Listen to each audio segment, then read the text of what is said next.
Mr. Colt, welcome back to the Granite Zero podcast. Thank you very much for having me on. I'm drinking water at the minute, buddy, because I've just drunk a bottle of wine, but the missus, and any more I wouldn't have been able to talk right. Well, funnily enough, as we mentioned the other day when you said you do know it's Valentine's Day, and I was it's all right, we're doing our thing on Monday. We're going out to see the 1975 at the O2. She's only Brilliant. gone and gone again. She got tickets for tonight as well, but she's gone with her old man. I went, you're going on a date with your dad on Valentine's Day. Well, a dad's first love, really, isn't it? Well, apart from the Yeah, wife, it's a daughter, isn't it? yeah, exactly. I've got two daughters, so I'd Well, then probably you do the know. same. Yeah, exactly. No, but she was like, you don't mind if I go again, do you? To be fair, it was a brilliant concert. It was fantastic.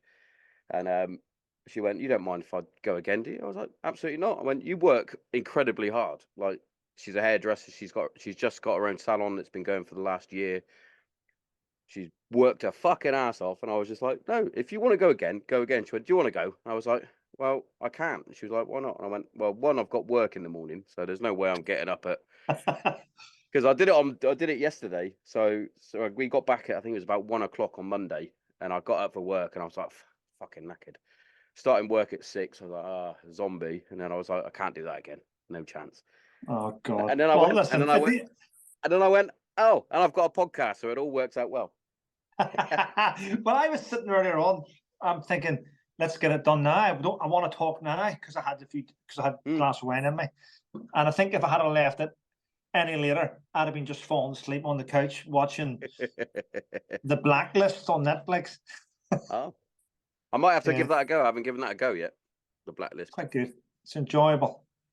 Yeah. So I've been keeping an eye on your podcast. Actually, you've done I hundreds appreciate now, it. haven't you? You've done Yes, hundreds. we're getting very, very close to 200. I think this will be 197, I believe. Getting very close. I was on Very your close. podcast 3 years ago, actually. Oh, was it 3 years? Yeah, Jeez. yeah, That was nearly 4. Yeah, yes. I was thinner then, clean shaven, young. I was a lot skinner then. I look back Oh, through and I'm like, oh my days. COVID and lockdowns really did kill me a little bit. Just lazy. yeah, but I've been catching up on some of your podcasts. Yeah, I've had some of your guests on as well, just chatting. I'm not very good at Mm. podcasting. I'm a gobshite, as you know, but I can talk to people all day. I don't mind doing it, but there's a skill. There's a skill in speaking to Yeah. people. I I never thought I would be any good at it. Not saying that I'm great at it because I mess my words up all the time. I stumble on my words. My dyslexic brain makes up words, which is great. Um, but the way I do it is like I said when before I hit record. I just like just sitting having a chat and as though it's Yeah, like in the pub. And if we get on difficult subjects, which I'm sure we will, then fucking so be it. It's like I've had so yeah, many people that have been like, "Oh, I don't know if we should talk about that." So we'll talk. Well, what's the worst that can happen? We get. exactly. I could get my my funny enough my Twitter feed filled with people that are all the same. Um, which is I've enjoyed it today. I'll go on to that in a second. I don't use my Twitter very much at all, Yeah, if at all, until recently when you said, by the way, if you get me on, you might get some activity, and I was like, oh, no, nobody really knows who I am, if you know what I mean. And then so we put the thing out, the post to say that you're coming on. I had 2 new followers, which I was like, oh, that's nice. One, which I saw it and I was like, I saw the handle and I was like, hang on, that's got an extra word in it and it's got Walt in it. And I was like, yeah, well, that's not my man because I'm talking to my man over here. And I was like, all right, cool. He's followed me. Another guy's followed me who I don't know. And then all of a sudden, I'm getting 20 notifications, 15, couple of twos, every. I turn my notifications off on all my social media anyway because it annoys me. But I was like, I'm intrigued. I'm gonna have a little look. Oh my days! I'm like, what is this? And but they're having a conversation to themselves, whoever they are. I think it's the same person talking to themselves, if I'm honest. yeah, yeah. and they're just like retweeting it and whatnot, and I'm like, why are you still tagging? I haven't even interacted with you. I haven't even said hello. It's I mean, that's madness. right. I'm glad you mentioned that, because this is something that's been going on for, I think, been going on for about 5 years. So basically, I'm not going to mention this guy's name. I can't mention his No. name because I'm currently on bail for alleged witness intimidation because of this guy. So I've been told several times on the same feed. So yeah. Well, I'll tell you what happened. So there's a guy that used to live near me in the village of Rendlesham. I don't live there now, but when I lived there, can't mention his name. He's an American Army veteran whose wife came up to me about 5 years ago when I was doing a book talk on First Into Science, and there was loads of people there, not loads, but enough for a book talk. His wife came up to me and says, Trevor, can you speak to my husband? He's got complex PTSD and he hasn't left the house in about 6, 7, 8 months, whatever. I can't remember anyway. And I went, yeah, I don't mind speaking to him. At the end of the talk, we got chatting. Thought he was a decent bloke, actually. Got chatting away. Next day, met him for coffee. Followed him, man. Now, he lived about 200 meters from me, right? So I kept meeting up in our little local coffee shop. Coffees every day, chatting. I got to know him quite well. Seemed to be a decent bloke. And what happened was I was active on Twitter then, really doing loads of things in the media and stuff. And I got invited by General Richard Nugent, got invited to the MOD, along with Glenn, the old Army Sergeant Major, the old RSM, and the infantry RSM. And when I said to this guy, do you want to come with me? He was like, yeah. Suited and booted, took him with me. Met the General. He loved it. Great day out. He got out the house, took him. We were gelling quite well. And then a few months down the line, as I was ambassador for PTSD Resolution, they do an annual fundraiser in the House of Lords, and I asked for a ticket for him. He had his name on the ticket, and I took him with me again. He loved it. Now, this was when Theresa May was Prime Minister. So I got an invite to Downing Street to talk about veterans issues. And I happened to tell him, this is how this started. I said to him, listen, buddy, I can't take you with me for this one here. Why? Because you're an American veteran and this whole thing's about UK veterans. I'm going to take a couple of UK guys with me. Didn't like it, mate. And then the next day, his wife started posting things on Facebook about me. I just cut my arse there, just blocked her and moved on. Went round to see him, and he just exploded at his front door.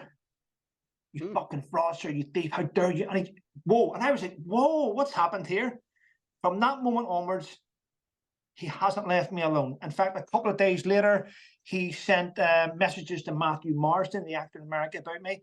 He sent messages to Dave Hayhoe, who's dog 301 the Dickens Medal about me. He sent messages. Now, this is how bad it's got. A couple of days later, OHM Clothing. I was trying to get clothing made to do with veteran stuff, because my ambitions at the time were different. I wanted to set up, at that time, I wanted to set up a CIC. I was raising money. It was going to the veterans. It was all accounted for. But then he started accusing me of fraud. He then wrote emails to Andover Radio. This is how it's still going today. He wrote emails to Andover Radio about me. They got in touch with me and said, have you seen this? I went, wow. OHM Clothing, the woman got really annoyed because she was being harassed and targeted, and she was crying, Trevor, I don't want to be involved in this. So he then sent messages to a police officer in Essex called Cornelius Bowen. I used to work with him in the army. He's now an officer in the police, about that. And he wouldn't go away. He started harassing my son's tennis club. He started harassing different charities, anyone that was associated with me. He started harassing Tactical Coffee on Twitter, who didn't know what to think about it. They're a good coffee brand, but they didn't know what to think about it. And they were like, oh, we want to sort of distance ourselves from Trevor. And then the rumor started to go, is he a thief? He isn't. And then all these accounts, and I'm like, what's going on? And I kept reporting it to the police, He got in touch with the Charity Commission, told me I was setting up a fake charity and spending the money on myself. He reported me to Suffolk Police, mate, for fraud. I had to go in and give Suffolk Police, I think it was 2 or 3 years of my bank statements and my Just Giving pages, so they checked every penny. That took a year's investigation. Of course, the money goes to different charities, whether it was Soldiers Off the Street, whether it was the veterans charity with Danny Greeno, whether it was VIA, the one in Hereford. There was just so many different things going on. And it took a year. It was very stressful. I lost about a stone, actually. It was a good weight loss, stress. Stress is, So this went on, and anyway, I got cleared. Clearly, I got cleared, and I posted the email from the police, Suffolk Police, and then next thing you know, he starts harassing Suffolk Police. They're in on it with Trevor. They're in on it. He knows someone there, and it went on and on and on and on. Of course, why wouldn't the police just randomly just go, right? We're just gonna brush under fraud. We'll just brush that. We'll brush that away. His narrative got worse though, because he would then write. He would phone the police and tell them that I'd done fraud, right? Fraud, and then I would be invited in for a voluntary interview. But while I was on my way in, before I'd even hit the station, he was telling some journalists, Trevor's in again for fraud. And I'm like, I could never get ahead of this. I could never get ahead of this. And then obviously there's a few veterans out there that don't like me anyway. I don't give a fuck. There's no love lost. But then they all join, all the scumbags come together on Twitter. Yes, we believe you're right. He is. And then they start sharing their little stories. And I used to get annoyed. I used to get annoyed of it. I don't get annoyed of it now. Last year, he reported me again. Now, here's about the witness intimidation thing, which I'll explain to you. So last year, this guy sent threatening mail to my home, and the police came and took it away for forensics. They found no prints on the cards, but then they kept the envelopes for further checking. Right. Now, this is the weird thing. He phones the police again and says Trevor's committed £15,000 worth of fraud. He bought a van for himself, used it for himself, all this stuff. So I get invited in. Before I've even left the police station, it's in the Sun. Trevor investigates for fraud again. And I'm like, fuck me, how do I get on top of this? So what happened was I got pissed off and I just started getting in touch with the police.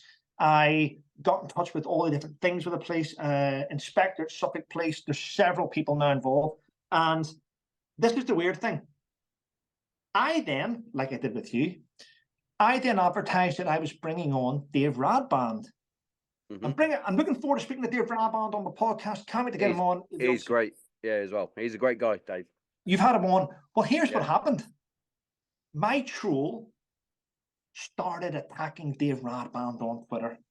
Dave's not a guy to be dogged. He's a tough guy. So, and he's not a small guy. No, he is hench. Like because he did the podcast actually in the shed because he said he wanted to do it. He prefers doing it in person. Yeah. And when I knew he was a big guy anyway, but when he knocked on the door to come into my house, I was just like, I'm not usually like I'm not a shy guy. I'm not intimidated by anyone normally. I saw this guy. I was like, fuck me. Do you know what, mate? I wouldn't cross Dave. Lovely guy, though. Lovely guy. Yeah. Good guy to have your team. So here's what happened. So the troll that uses my name, not Trevor Coult, blah, blah, blah, MC, all shit. Yeah. Started attacking Dave Radband on Twitter non-stop, started calling him things I won't even say here because David beat me up, but started calling him things which he shouldn't. Dave gets in touch with me and he goes, who is this fucker using your name? Who's this guy attacking me? And I said, mate, it's a troll that's been attacking me for years. His name is blah, blah, blah. Is he? Yeah. Do you have his number, mate? I says, I do. Give me his fucking number. I says, there you go. Now, what I've just discussed there with you, that's not witness intimidation. No, it's not. So anyway, allegedly, Dave phoned him up and bollocked him. Yep, rightly. And this little bitch on Twitter ran the police and said that I had carried out witness intimidation. Mate, this is true. So what happens is Monday morning, I'm sitting. My son's just left to school. He'd only left about 15 minutes or so, and my door gets snuffed, opened it up. 5 police officers come in and they put cuffs on me and they arrest me for witness intimidation. And I'm like, what the fuck is this? I haven't done anything. I'm like, what's going on? So anyway, I got my phone. I wrote down numbers needed to write down, got dressed, went to the police station, got my solicitor, and says they took my phone off me. Anyway, I'm being questioned. First of all, my sister says, tell me what's happened. I told him everything. He went, I would normally advise you to say nothing, but I think in this case, you need to say everything that's happening. It's being recorded. So I did. I sat there with the officer. He said to me, do you know a Mr. Dave Radman? I said, yes, I do. have you spoke to him lately? I says, I have spoken to him. The only place I speak to him is in my Instagram DMs, my direct message. If you go into my Instagram, you'll see the direct messages I've had with Dave Radband. Okay. I said, that's where you'll find all the conversations. Okay. And then they showed me a card. Did you send this guy a threatening card? And I'm like, what? No. I looked at it and I went, that's not even my writing. I says, if you go to my home now and go to my diaries, you'll see that's not even how I write. That's not my writing. That's not me. Well, your fingerprints on it. Well, of course I won't. I don't know anything about this. And then I went, I don't understand this. This little American bitch is sending me email and then telling you that I've sent him. It's like a narcissistic behavior type thing. Anyway, so right now I'm on bail until the 13th of March, mate, for witness intimidation. But I'm going to see an inspector this Saturday at 10 a.m. at Suffolk Police Station. Now, here's the thing.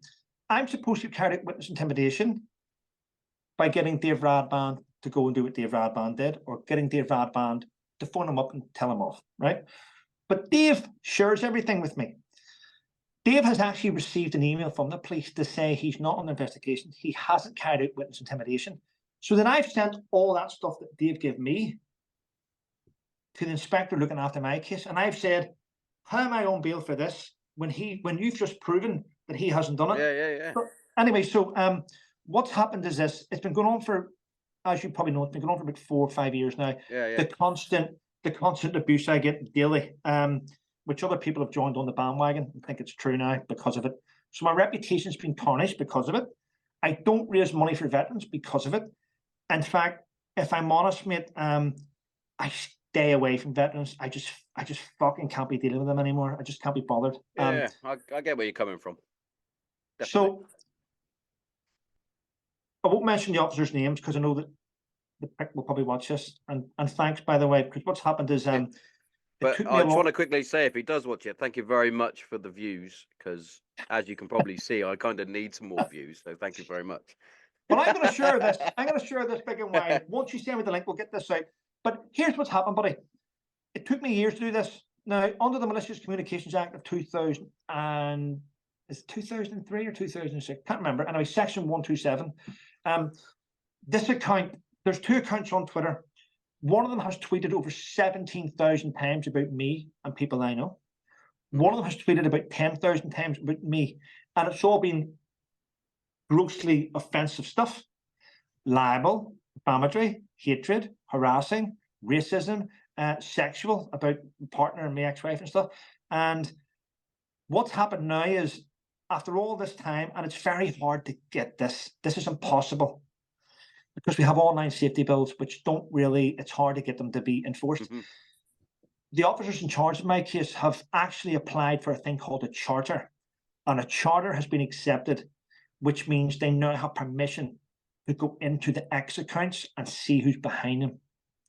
And it's very hard for that to happen. There's not Trevor Coult MC, which is, he keeps changing the handle, not Trevor Coult Walt. So it's the same person behind that. And there's also one on there called Atlanta of Arcadia. Yeah, which is, that one's popped up a lot today. That's vile. That's vile. It's a vile account. I mean, the things that they put on there, not just about me, but about several different people. They started attacking a young 22-year-old girl over the last few days. Oh. So we are going to get to the bottom of it and hopefully get a custodial sentence, because this is worse than this is definitely worse than what happened to Alex Belfield. There's a shadow of a doubt. And when we get a conviction, which we will, I'll be able to highlight the individual's name.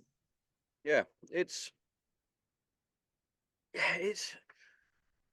a tricky one as well. Like, obviously, because we don't know who these people are.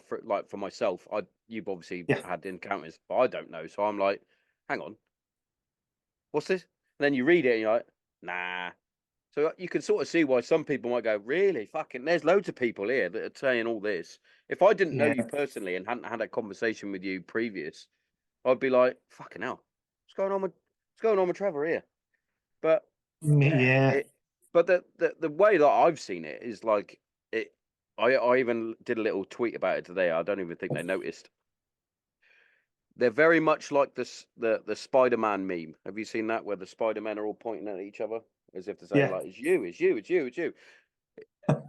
But it's clearly either one account or they're literally all friends, because as soon as one pipes up, the next one will pipe up, then they'll like it, they'll retweet it, they'll comment, and it's like, what are you doing?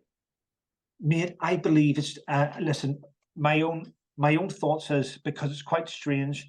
I believe it's one guy with several Twitter handles, and he's, as you can see, it's like a permanent job. It's not like, it's like he tweets. I mean, it's like he gets up in the morning, he tweets about me, and then he flicks to another handle and he likes it, and then he retweets it, and it's like a job, a daily job. It's a very, it's a bit like misery. It's a bit like a stalker. Well, it is a stalker, isn't it? It's an obsession. There's an obsession there. Yeah, I mean, you've seen it yourself. And it's shocking. it is. It really is. And to be fair, because I know we spoke about it on the first one about mental health and PTSDs and things like that. You seem to be in a lot better place than you may have been previously in a previous time, which is lucky, because this type of harassment can really send someone down a dark place. Like we mentioned it when about my trolls in the first episode that we did, where I was getting a lot of hate, and since then, by the way, I've actually had a few of them actually apologize, which is always good. But yeah, that sent me into a bit of a spiral. But I'm probably very similar to you now, where I sort of just ignore it, or either block it, ignore it, move on.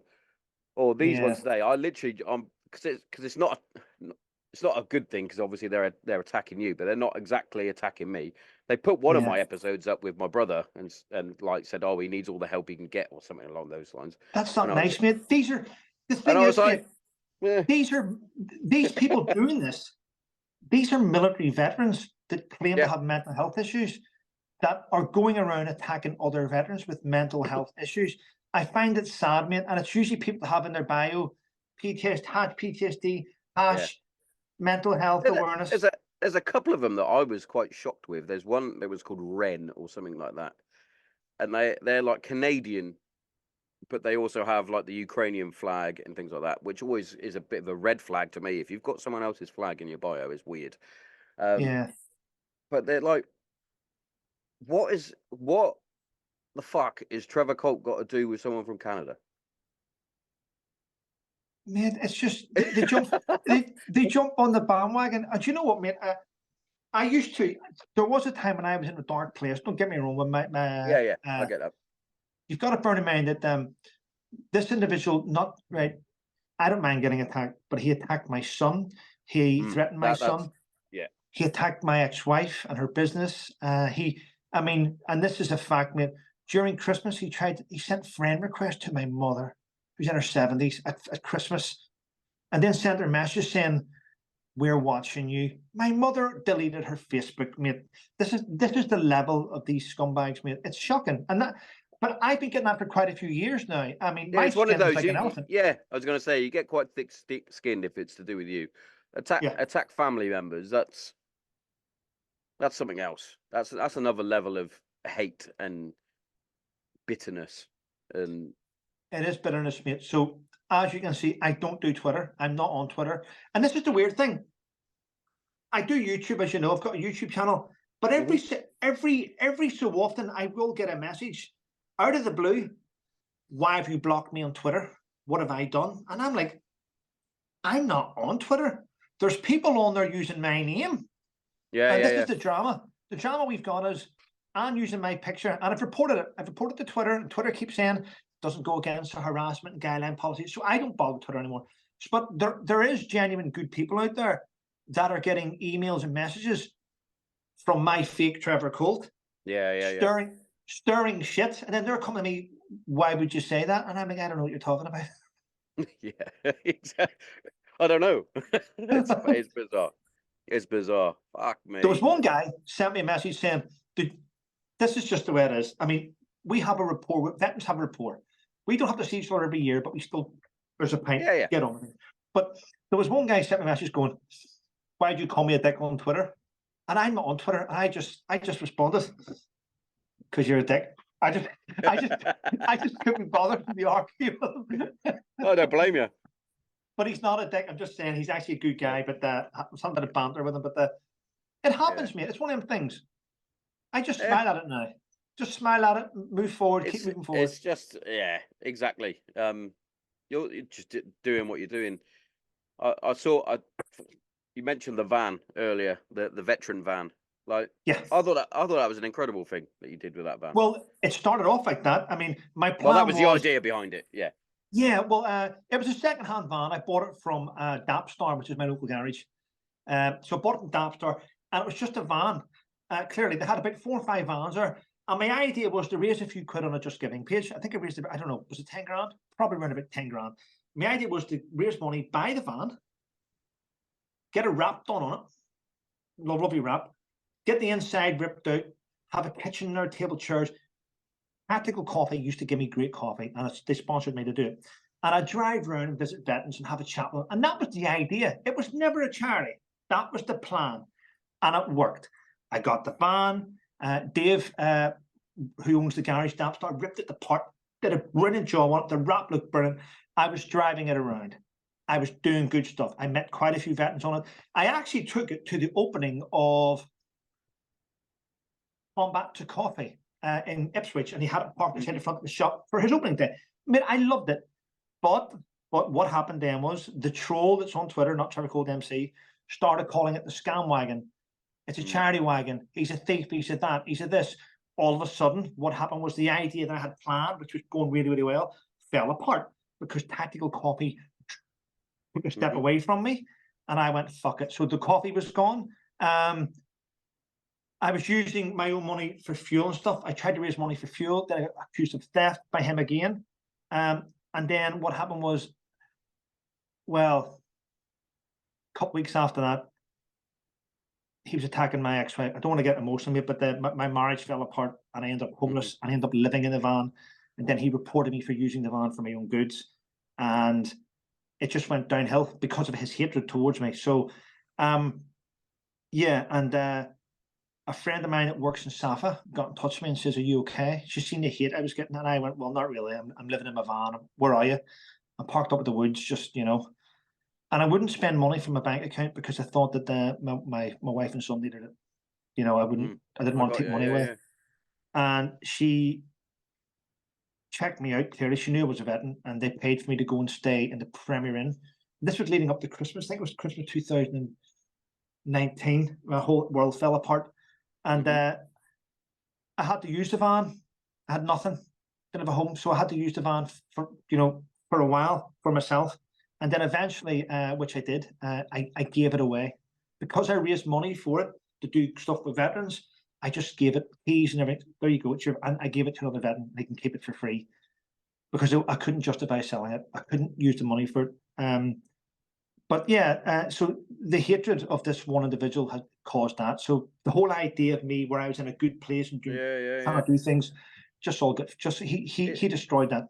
It's fucking that. Genuinely, that is heartbreaking to hear, because you've been in a place where you're not good, and you're like, right, I'm on the mend. I want to give back to the community that I love because I'm a veteran. I start doing something well, which is a brilliant idea. The whole van idea is brilliant, and as you said, you never said it was a charity van. You said I'm raising money to get a van so that I can do good for the veterans, and coffee mornings and things like that are brilliant for veterans to come and have a chat, especially not blowing smoke up your ass, but especially at the time before all this shit and everyone's going, oh, fuck Trevor Coult and all that sort of stuff. You had a very good reputation, a good book that's come out, decorated with your military cross, etc., etc. It's good for other veterans to see, oh, there's a veteran here who's struggling a little bit. I'm struggling. Oh, should we do? And then you get dickheads that are like, I'm just going to destroy that. He just made, honestly, I mean, I was doing really well on Facebook. I was doing all good. I was doing good stuff. My page first in the singing. I put charity volunteers as admins on there to take questions from people and stuff. And I gave it to them. They still have it. They still do what they want. I don't even know if they use it anymore. But this guy went on a vendetta and destroyed my reputation. Kept accusing me of fraud and theft. Kept sharing it. Thing is, he sent emails out to everyone that, I mean, he he's attacked Fatima Whitbread online massively, and she's written letters to Sussex police about him. Everyone that sort of, if I reach out and I do something with people, or if I advertise what I'm doing, he gets in touch and says, "Don't." In fact, GHQ Spirits. I spoke to them earlier, and who else did I speak to? Soldier On, because Soldier On Coffee are one of the sponsors for my football team. They're good. Yeah, he's a good guy. I spoke to Soldier On, and I spoke to, because GHQ have also sent us some spirits for the charity match to auction off. That's awesome.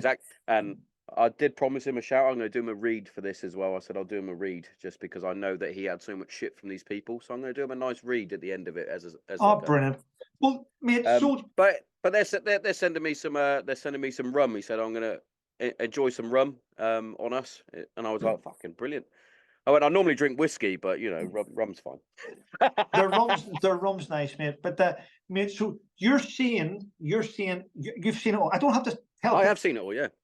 But I mean, this all started from one individual who decided to try and destroy my reputation. He did a very good job of it. My reputation is in the gutter because of him. But other people believe him because he sent emails out to everywhere. Any company I was involved with doing stuff with, he got me cancelled.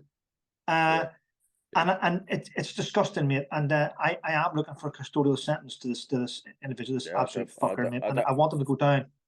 Yeah. I don't blame you. I saw something earlier, which sort of highlighted something to me, because they clearly are a bit confused about geography or something like that. They met. In fact, I'll get it up. See if I can find it. It was to do with Suffolk itself, and obviously I lived in Suffolk because I was based there at RAF Honington. Let's find it. I've got some more here at the minute. It's non-stop, isn't it? Jesus Christ, I got people from Australia on here now. Jesus, and the casino chick, whoever that is, congratulations. Where is it?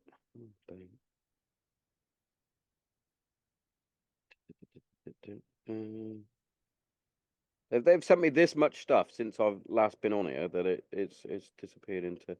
It's obsession, mate. You've probably received about 100 tweets today from them. It's obsessional. There's some stuff about a shooting in Belfast as well, which. Did I get the blame of that? Did I? Yeah, something like that. Yeah. Anyway, there's that much stuff. I can't fucking find it now. But it was along the lines of Suffolk is just a small village at the end of this thing, and I was like, it's quite a big county. I think that is, yeah. I'm pretty sure Suffolk and Norfolk are quite big in East Anglia. I'm not sure, but fuck me. But, mate, do you know what?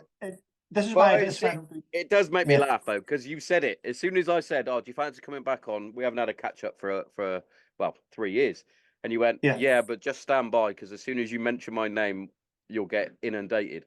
But the funny thing is, they clearly don't know how I work personally, because I do most of my stuff on either Instagram or TikTok at the minute, because I'm cool. I'm down with the kids, and I literally go on. My Twitter is basically for me to have a go at Talk Sport. That's basically what I use it for. Because I'm a United fan and everything is anti-Man United at the minute. So I'm like, why are you doing this? So that's what I use it for. So they're not going to get much out of me. Man, it's just terrible though. And what they do is oh dear. They go after people who like me. And then they try and cancel. They try and cancel those people that like me. And I'm like, wow, it's just mental. It's just crazy. Yeah. But I feel sorry for people associated to me. I don't necessarily give a shit. I just go, okay, you can't cancel me. I get that. I get that. It's like you've been attacking me for ages. It's blah, blah, blah. But when you go after someone who actually likes you, likes having conversations with you, or friends, family, you're like, come on, give it a break, will you? But fuck trolls, you know. It's you know. I mean, I've been to hell and back. I've been to hell and back. Name calling doesn't bother me. I mean, you can only report somebody that In fact, something the last time I went in, so this would have been, I can't remember the exact date. It was, oh, I do remember. I was in Suffolk Police. 20th of Which time? December. I know, it's hard to know. 20th of December.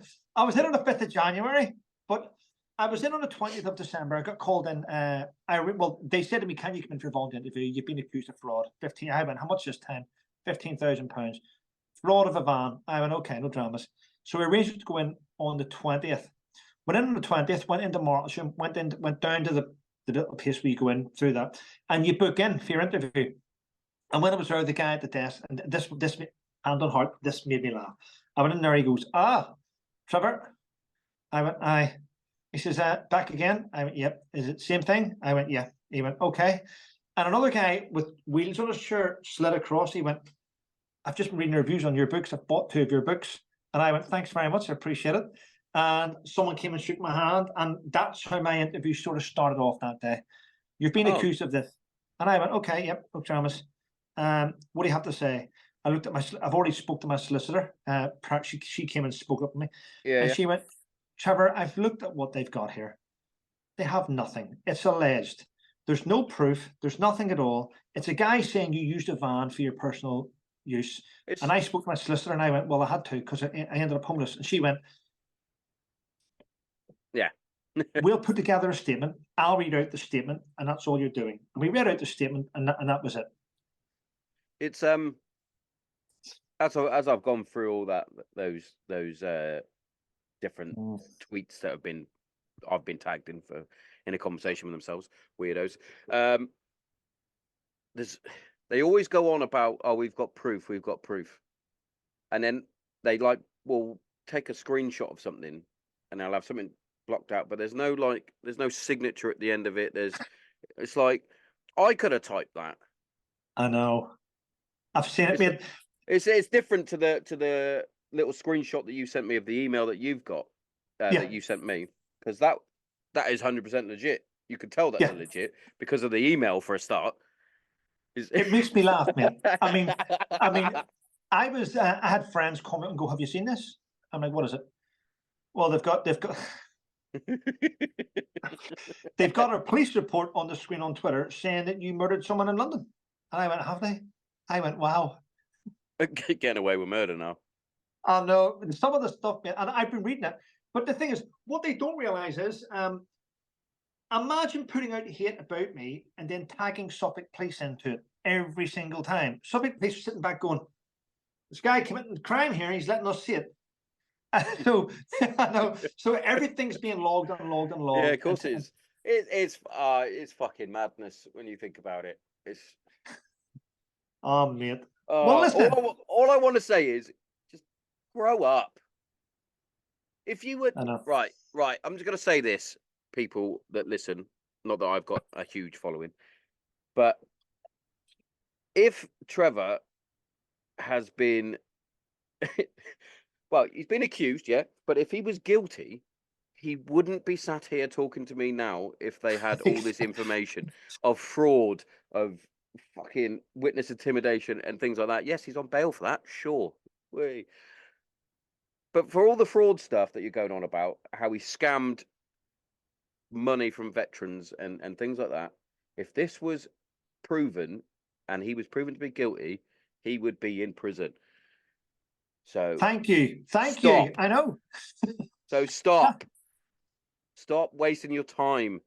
I get the odd message. I was doing a live a couple of nights ago, and was I with Matthew Morrison? I can't remember. I do lives with different people, and someone in the comments said, "Where's the £250? Where's the 250 grand went?" And my moderators kicked them out, and I went, "Whoa," because I have moderators that can deal with things. And I went, whoa. First of all, I never said I raised 250,000. I said I helped to raise 250,000. 100 grand of that money was donated by a wealthy man, and it was in the papers, in the Mirror, in the Mail. 100 grand went straight into PTSD Resolutions Bank, and they said thank you.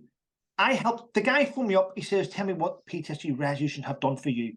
I told him this is how they brought me back. Boom. He gave him 100 grand. That 100 grand didn't come to me. I'm just pointing that out. He gave it to them. Exactly. Now, as well as that, I did a paddleboard thing a couple of years ago. I think it was 17 or 20 odd grand, right? But here's how Just Giving works.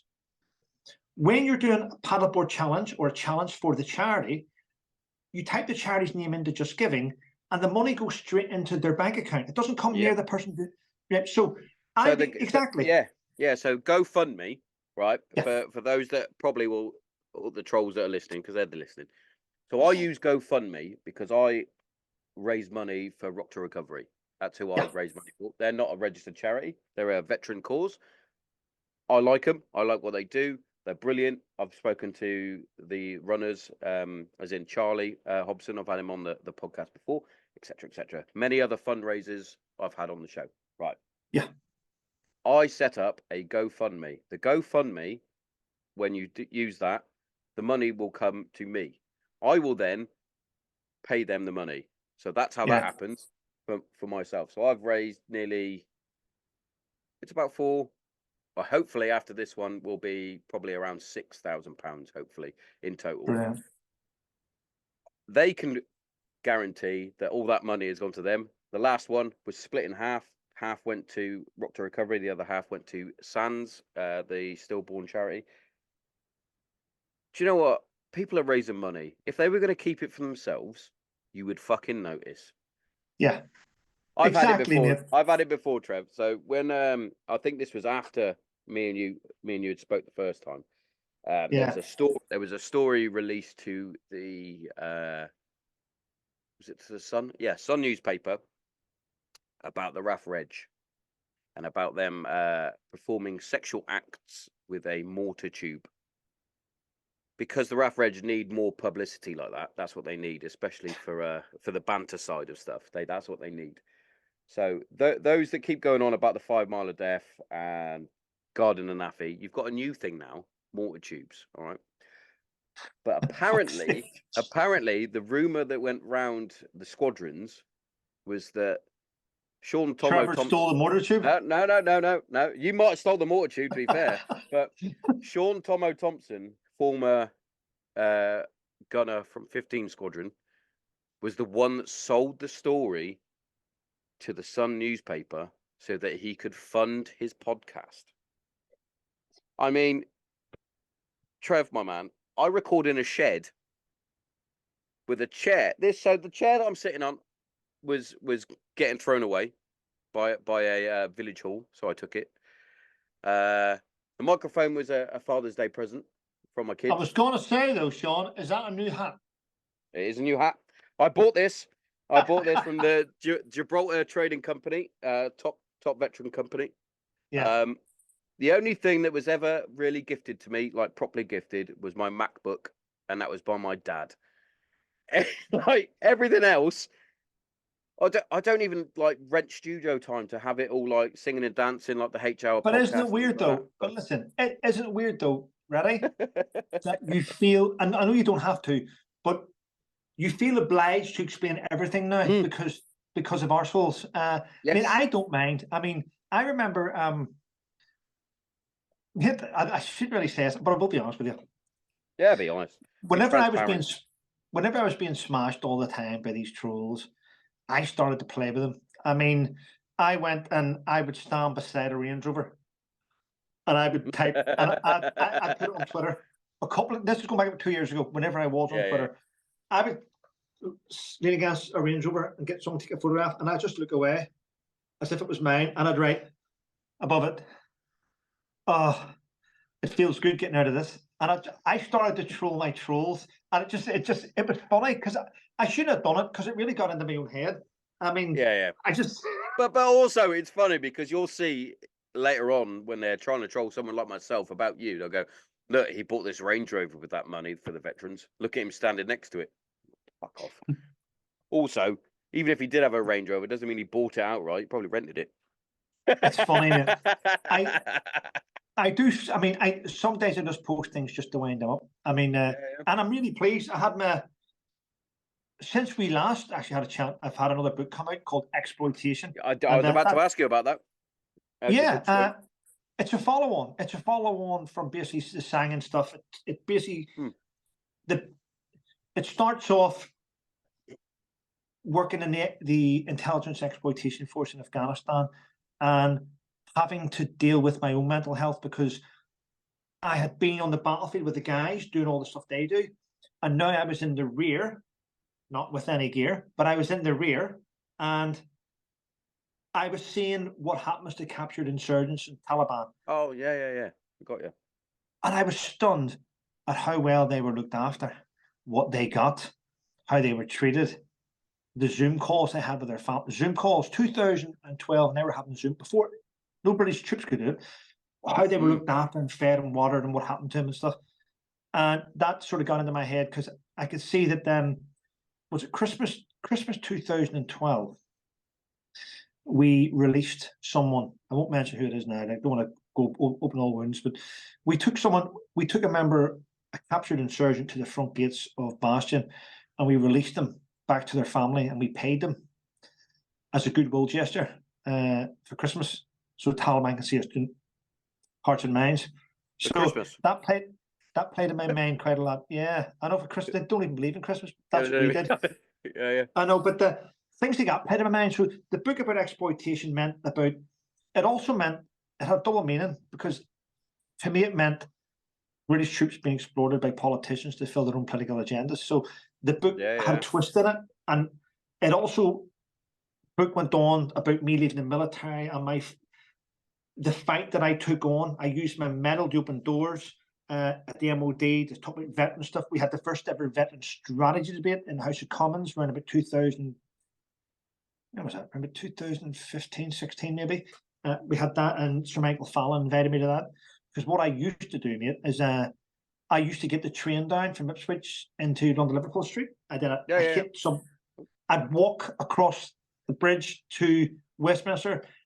And you know what I'd do? I'd grab a pint and I'd sit outside that pub, which faces Downing Street, and I would lobby veteran ministers to try for veterans issues. And that's what I did. And I enjoyed that. And I got a lot of decent stuff done. But then it just took one person to destroy all that, didn't it? So that fell apart. It's hard to hear because obviously you are, as much as a lot of people will fucking gob off about it, you are a decorated veteran. Whether they want to believe the fucking stories that they see on Twitter or actually understand what has happened, you're a decorated veteran, and those need to be. They need to be celebrated.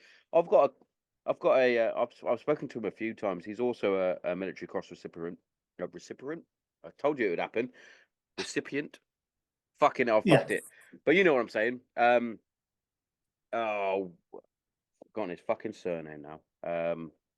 Well, you spoke to quite a few. Raf Reg. Dave. Dave, yes. Oh, it's gone completely out of my head. I was connected to him on Twitter, and until I come off of it. I know who you mean. I think he might have come off it. Dave Hayden. Involved. Fucking Dave Hayden. Dave Hayden was involved in the attack onto Battle of Iraqi. Yeah. No, Dave Hayden was Battle of Iraqi in was he? In Iraq. Okay. Yes, Iraq. Was it Iraq? There's another RAF guy though. There is. Yes, yeah. There's another one. He was involved in the Battle of Bastion. He was a flight sergeant, I believe. I didn't know him personally. I haven't spoken to him either. Probably should. Because that he must love the fact that he's got it because he's done a fucking good job. But the fact that we get all the shit for what happened on that day is incredible. Because yes, the RAF Reg were in charge of the towers, but the tower that got attacked or they came through wasn't our tower. I believe it was the Royal Tongan Marines that were on stag that weren't paying attention or whatever. But all these trolls about the RAF Reg and the Battle of Bastion failed to realise is without the quick reaction force that were on standby at that time, if they hadn't have dealt with that, there would have been a lot more that went on that camp, definitely. Oh, mate, you know what? Here's the thing. We slag each other off in the military. We slag each other off non-stop. Oh, I'm all for it these days. Don't get me wrong. Are we allowed to do it anymore? I don't know. I don't know. I don't know. But I was all for it. Like when I was in and I was serving and I was Raf Reg till I die. Like, you know what I mean? Like I got a rock ape tattooed on me. I got fucking all sorts. I bled fucking the colours of the Royal Air Force and the Royal Air Force Regiment. I hated the banter while I was serving because I was like, as soon as someone mentioned a 5 mile of death, I was like, fuck off. We did more than that. But now I'm just like, have you got any new banter? I'm like, have you got any new banter though? Because that was 2008 or even probably 2007. I don't think either of us right now would be able to compete in the 5 miles. Definitely would feel it. No. But that's what I've said that to so many others as well. That even like the trolls, because you look at what I do now. If I see it and there's a bit of banter about the RAF Reg, if it's a good bit, I'll be like, fair play. I'll leave that. But if it's shit, I'll either put get new banter. This happened in 2007. You need some new stuff, new material. You'll go back to Garden and Naffy, which you don't even have a Naffy anymore. I don't think. I know. But well, here's the thing. I look at profile pictures, and it's usually like there'll be like Remy or something like that, or there'll be some sort of Remph that is got like a massive gut and things like that, and it's like, mate, you never even did 5 miles. You did like a mile and a half.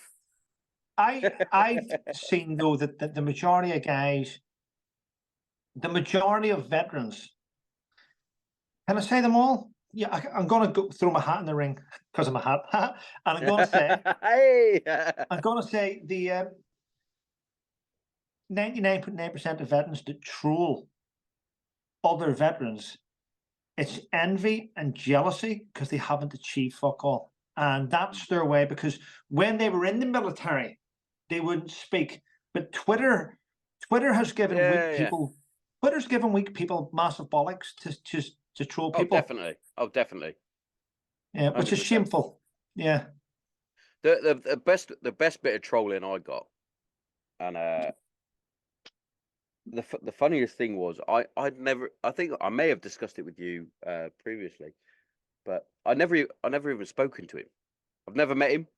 I literally never served on the same squadron. And the first thing he said was, you know, you're the most hated man in the RAF Reg. And I was like, cheers.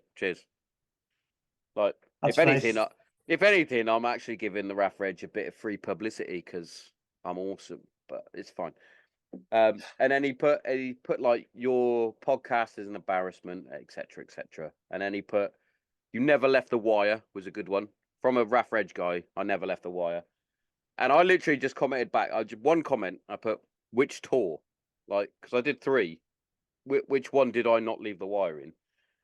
And he was like, oh, you're hard. You've done 3 tours. I was like, well, I did do 3 tours. I went, and it was only my final tour that I didn't leave the wire because I was on HQ, which actually caused me the most stress out of all of it because I was listening to I dealt with every major incident that 15 Squadron had to handle in Bastion when I was there in 2012, 2013.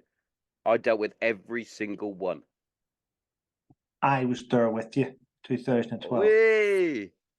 But I mean, I used to get that, Trevor, you're banned from Royal Irish Camp. And I'm like, I left the army 9 years ago. I've seen that. Well, I'll tell you the I've seen that, Trev.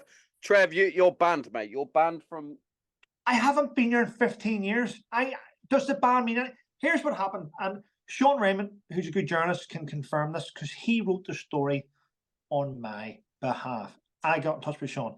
So several years ago, if you were to troll through the Facebook page First Into Science, you will see that the picture, the screenshot, is still there saved.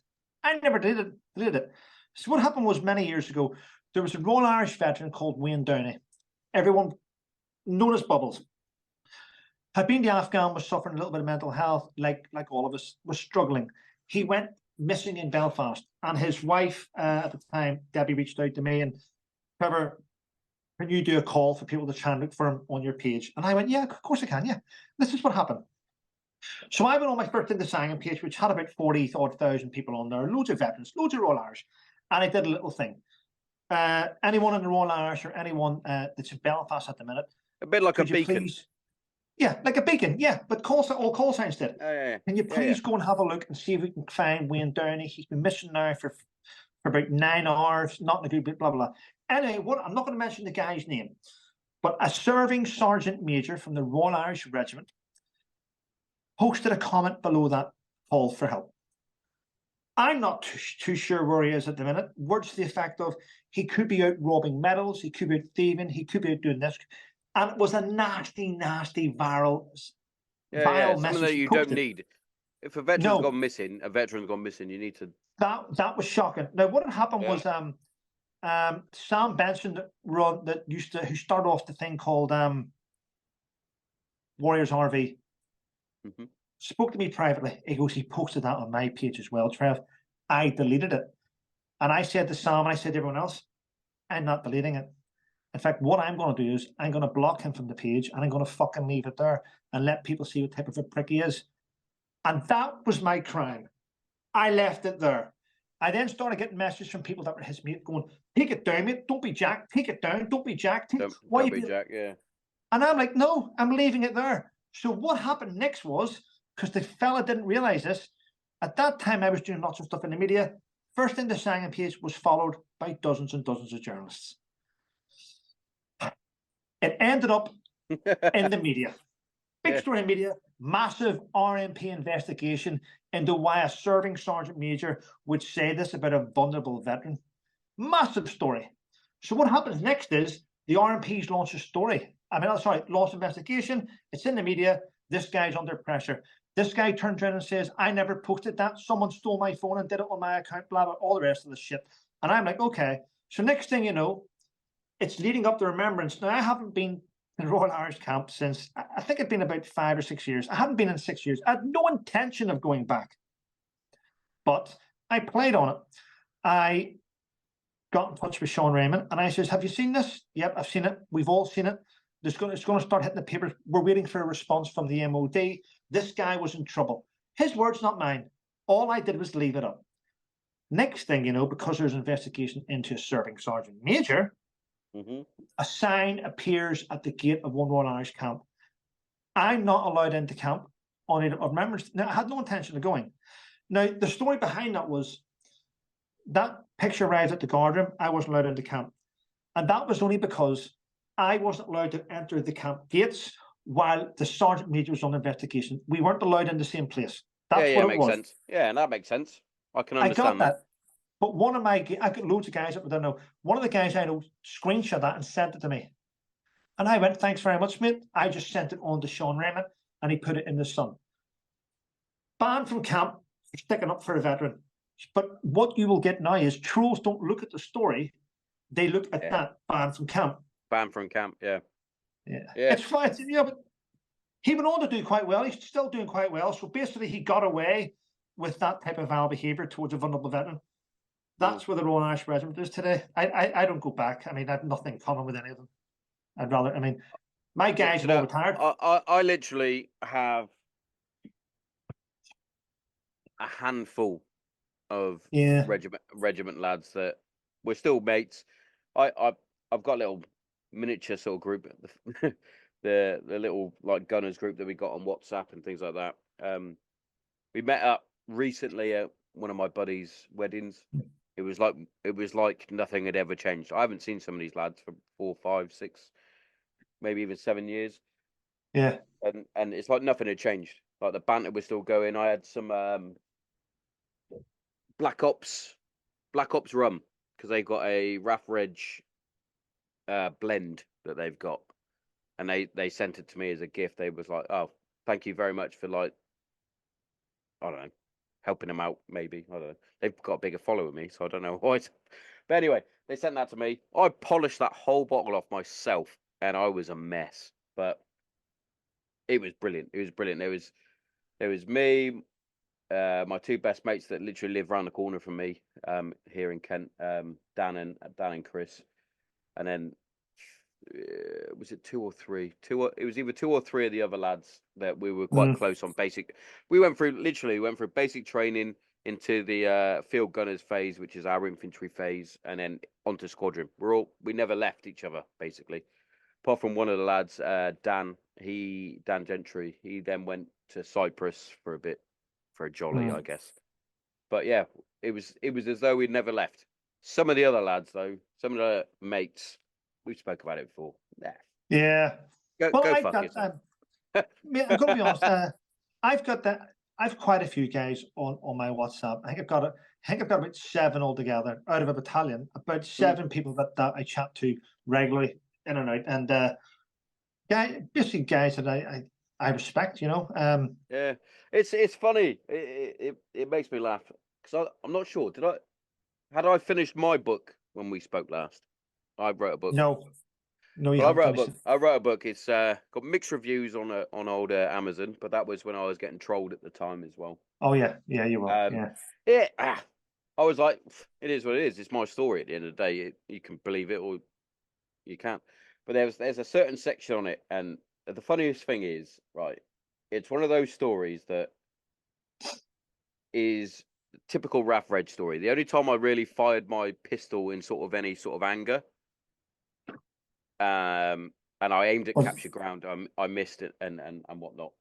But anyway, I described me firing my pistol in this way. So basically, what happened was there was we got told to watch out for moped-borne IEDs. Fuck, been there. Go ahead. So we're on a VCP. I'm the lead searcher. I've got my top cover. I've got my the interpreter and whatnot. There's a moped speeding down towards me. I'm like, fucking stop. Stop. He's not stopping. I draw my pistol because I didn't want to get my rifle out. Draw my pistol, still not stopping. I cock it. I'm like, I'm gonna have to shoot in a minute if he doesn't stop. Top cover pops a flare to try and get him to stop. He's popped a flare. I'm like, he's not stopping. So I fired into capture ground, inverted commas. In real life, I missed, but fired into capture ground. Bullet flies off. The only way I can describe it is the native Afghanistani on the moped was like Team America with his arms in the air, and he stops with his feet and he slides towards us. And I get the interpreter. I'm closing in with the interpreter, and I said to the interpreter, I go, ask him why he didn't fucking stop. He talks away in Arabic, comes back to me and he goes, he couldn't stop, his brakes don't work. So he basically stopped like Fred Flintstone because his brakes didn't work. And I was like, you tell this fucking dickhead that he almost got shot because he didn't stop. And he was like, all right, he explained it. I put all that in my book, blah, blah, blah. The trolls then go, that never happened. Nobody fired their pistol or any sort of round at that time. And I literally went to my mate Burrows, who's still serving, Sergeant Burrows, who's he's now a TAC P. He basically took my career path that I wanted, but my circumstances changed, so that never happened for me. But he carried it on. But anyway, I sent him a message. I went, am I being a mong? Because in my mind, that whole thing happened. And he went, oh yeah, it definitely happened. And I was like, oh good. Just checking. And I text my other mate Neeson, who was the top cover that popped the flare. I went, I just want to confirm to you. I went, this actually happened. I didn't make this up. And he went, no, mate, I was there. He went, it's the funniest thing I've ever seen. He stopped like fucking Fred Flintstone. And I was like, good. I went, so these trolls are just making shit up just to like. Well, I hear you. The funniest thing was though, and I said it to my missus because my missus was reading all the horrible comments. I wasn't. I was like, let him comment. Fuck it. I went, people will probably read the book just because of the horrible comments. That's what happens at times. I went, don't fucking worry about it. It is what it is. And I went, they don't. Most of these don't even know me. They never actually served with me. They ain't got a fucking clue. That's what they do, mate. They try. I mean, there's a lot of people out there. We've all got our own stories, but some of us can tell them, and some of us don't. Some of us don't know how to do it, and rather than support you, they'd rather berate you. People get a kick out of it. You've got to remember. And here's how I look at it. See all the little fucking waste of space oxygen thieves that I serve with. I serve with a few, not many. Most of the guys I serve with were great guys, but you always had one that was just same. so. all the little auction thieves.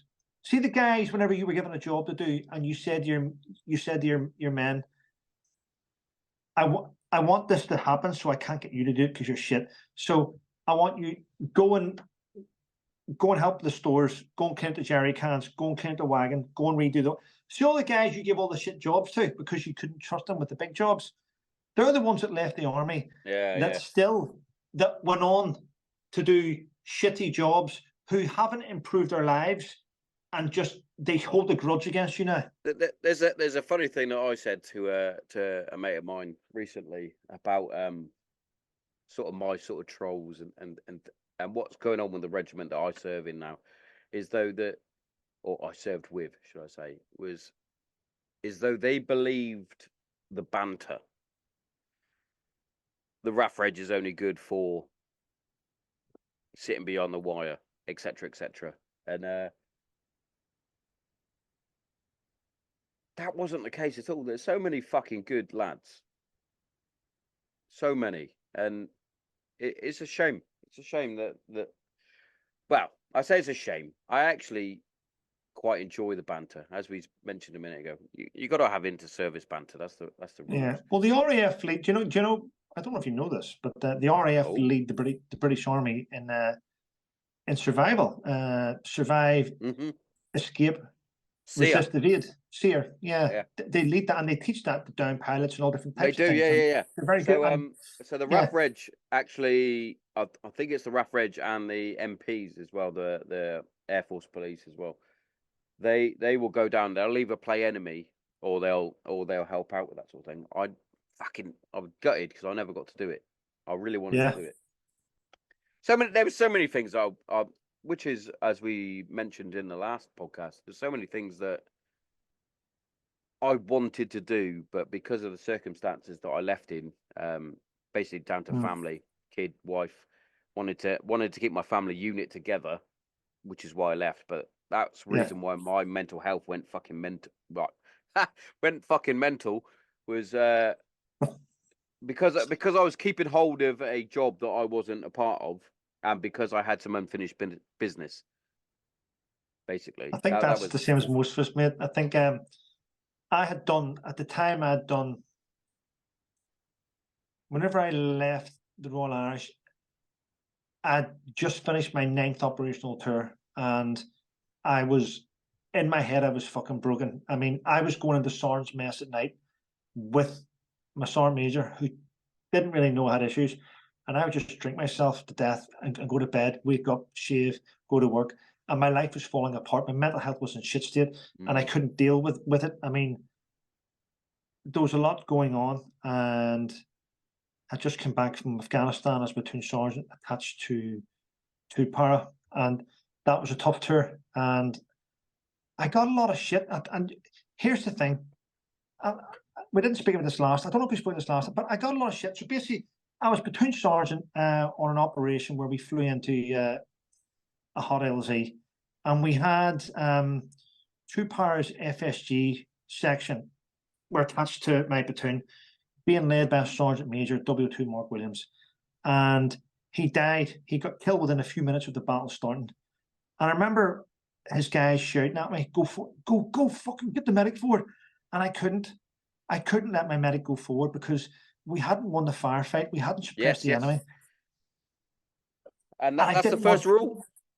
And I didn't want to jeopardize my fucking medic in the first. No, so definitely. once we had suppressed him, when we got him back, and the guy, I mean, he was a para legend, and he died. I get it. Because they want you. It's your fucking mate. It's your oppo. You want him to get helped. But the first rule is, and it's in the same with every single fucking infantry force, any fucking military force. The first rule is you got to win the firefight before. Yeah. Well, which is why you get taught you have to administer your own first aid if you can. Yeah. Or but generally the first rule is win the firefight. Well, mate, that happened, and unfortunately, that was that must have left a mark on you, as you said. That must have left a hell of a mark. I took a lot of shit after that tour from paratroopers trolling me. You know, and I'm like, what the fuck? I did what I could do. I lifted the guy up. I got him back to the RSM and the doctor. You know, mutually got his body back. You know, I couldn't jeopardize other men. You know, we were under fucking suppressive fire. And I remember sitting there and opening up his backpack, his day sack, and taking out all the serialized kit and passing it to his guys, ammunition, and all his stuff went back. But mate, that left a mark on me. I mean, if I'm honest, the amount of shit I took for that was That's it made me unwarranted. That's unwarranted. That is. That's it like made me. I mean, working with Three Para in 2006 was probably the best tour I've ever done. Those guys were, I mean, so dedicated, so professional. was that Yeah. out in Afghan as well? Was it? Yeah, I was section commander with Three Para C Company. Man, I love working with them. I mean, they're fun. They get the job done. They're brilliant, and I loved them. But with the Two Para guys, with Two Para, I love working with Two Para. But the shit I took because that sergeant major got killed was fucking it was disgusting, mate. And I still get it today. I still get it every so often. It'll be. I mean, you only have to go on to one of my, I think my first book, First into Singing, and there's quite a few nasty comments there from paratroopers, and I'm like, what the fuck, guys? Yeah. Fucking hell! I mean, there's no need for it. I just didn't like it. Yeah, they're very quite cliquey, aren't they? In that aspect, and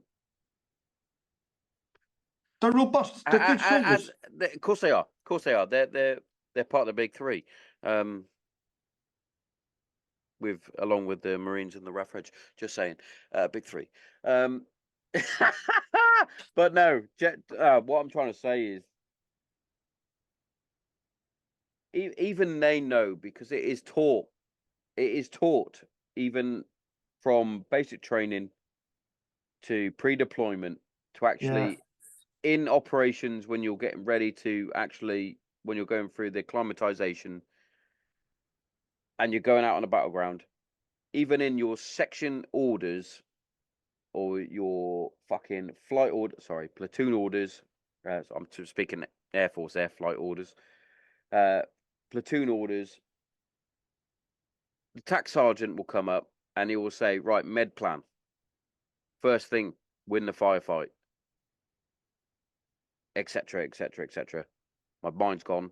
I don't know everything from word to word. I wasn't a TAC sergeant. I was just a mere crow. But I wasn't a TAC sergeant, but I sort of know win the firefight, and then you got the golden hour, basically. Yeah. Your BFAs on the day are bosh, bosh, bosh.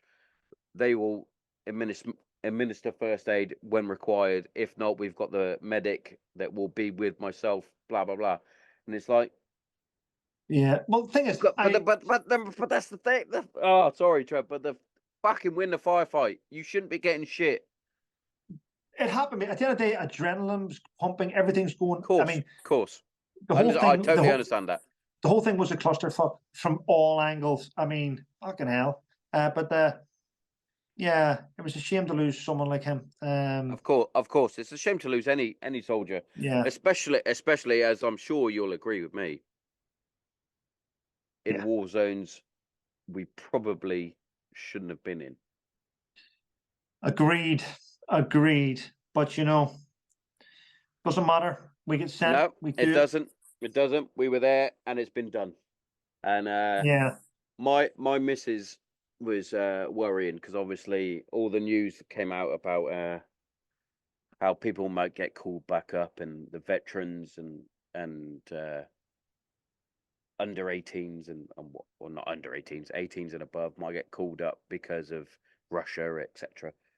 And she said to me, "Would you fight for the country?" And I went, "Not now, no, not under this government." And she was like, "Really?" And I went, "Pretty much. I would say 90% of veterans probably wouldn't, because of the lies that they told us about where we were going and what happened when we returned. Those of us that left, we're just a number now. You didn't give a fuck. They don't give a fuck. They try. I know, man. There's a few. There's a few. We all try. We all try. But fucking hell. I know. Yeah. My mindset's changed now completely. I mean, I don't have the same dedication to my country as No, I used to I have. know, I know exactly what you mean. Like I'm all up, fucking hell. I'm a patriot at the end of the day. I am a patriot. Yeah, I love the king. I love the queen before she went. I love the future king when he comes in. I will, because I'm a royalist. I love the. I even have a photo with your favorite royal. Um, we'll get to that in a second. Um, um, um, he's. I just want to say he's not my favorite royal anymore. But anyway, I'm a royalist. I'm a patriot. I love my country. I do love my country. And when I yeah, say country, being an actual Brit myself, because I'm English, Welsh, and Northern Irish, because my granddad's Northern Irish, my mum's Welsh, I'm English. I'm a Brit. I love the country. The only ones I don't really get on with, Scotland, obviously, especially in rugby. Can't handle it. Fuck off. Everything else, I'm I'm all right with. Like, Oh, the Scot. But that's a long going battle. The Scottish and English, English and the Scottish. I mean, we seem to ever use our arguing. I sit down with the Welsh guy and we just pass the Watsons. We're going, watch these two go off. Yes, yes. Do you know what? I say it to my dad all the time. I wish. So there's quite a funny story within the Thompson household. So I was actually born. I'm born on the 7th of March, 1987. My granddad passed away, unfortunately. I think it was two. So yeah, 7th of March, 1985. I want to say it may have been in 1984. I'm not 100% sure. Wasn't there? But he born in Belfast. He served in the Air Force, served during World War Two. He got a BEM. Um, none of us know what for. My nan, I spoke to my nan, God rest her soul, recently before she passed away. I sat with her for a good 3 hours before. So a couple of weeks after I spoke with her, she passed away. Um, and she was like, everybody keeps banging on about your granddad's BEM and what he got it for. Because I looked it up, and for like normal airmen, it's normally like a gallantry medal back then. But apparently, he just got it because he was good at his job, which also does happen with certain fucking Yeah, medals like that. So I was like, well, we don't know because nobody's given us the records because it was like squirreled away. So wow. we're we're like, where's the records of any of this? Because he must have like the paperwork we're rewarding you with. Yeah. And what for? My dad had it in his head that it was to do with he was out in Belize or Burma, I'm not sure. Can you not apply the Yeah, award I for the I was citation? going to. I was going to, and then they were like, "Oh, but it costs this It much." wouldn't cost that. It wouldn't cost that much money to get his citation. I think my dad might. My dad might. But Because my nan said he got it for doing his job, but also my granddad, from what I've heard, was very, very, very closed off. yeah, well, yeah. I mean, every award's got a citation, so it will be somewhere in the records. So But we'll find it. We'll find yeah, it. My dad believes it was to do with. I'm not sure exactly where he was. It was either Brunei, Burma, or somewhere else where they were under some sort of fire, and he went out and fixed a fucking helicopter. He was an aircraft technician. mm, well, My nan basically said he got it for doing his job, mm, but also my granddad being of that sort of generation, World War yeah. Two, he probably went, I just did my job. Fine, it says I've signed the Official Secrets Act. It means more to me back now, son, than it means to you today. I've heard it all before. The Mm. family do that, don't they? Right. So, who's your favorite royal? Mine's is Prince Andrew. Is it? Sorry. No, generally. So I've only met two. So the two I met Prince William when I was on my Dig X, on when we were digging the trenches, trench warfare, get ready for that. And he came up to me, shook my hand. He went, how you doing, Airman? And I shook his hand. I went, oh, I'm fucking freezing, sir. And that was my exact words. He then said to me, have you caught the football results? And I was like, no, I'm a Man United fan. I'm sort of waiting before so I can get home. And he went, oh, because it was against Barcelona. I remember now, is Champions League it's either semi-final or quarter-final. Manchester United versus Barcelona. And he said, you're being for a good treat. Scholesy scored a screamer. And I was like, you fucking ruined it. But I shook his hand. Future King shook his hand. And no word of a lie, Trip. His hands are fucking massive. He has massive hands, but they are the softest. I was like, Of oh. course, hasn't I done was a like, day's work in his life, has he? no. I was like, oh, they are soft hands. Like me and my missus watch The Crown, right? And every time like the fake William comes on, I go, it's got the world's softest hands. They are so soft. But so Prince Harry or Harry, I don't know if he's allowed Prince anymore. I'm not sure the rules. He was, what was it, honorary station commander or something? He was something to do with the regiment.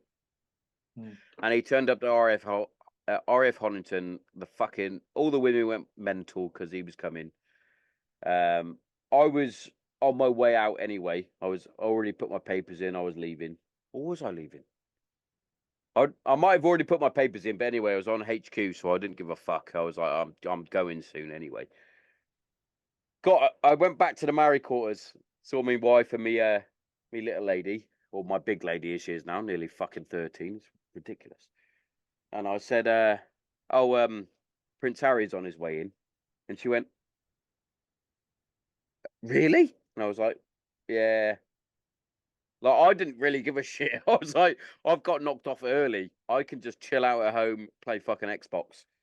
The wife wanted to go and see him, obviously. And we stood basically in the queue. So he went into my squadron hangar, saw the snipers, saw fucking mortars and all that. And he came outside. He was talking to the families.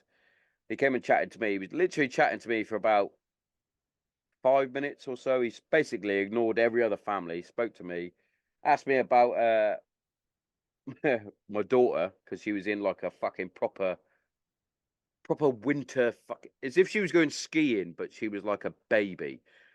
Like that type of baby growth. She was I've got a photo. I'll put the photo up on the clip if we clip this.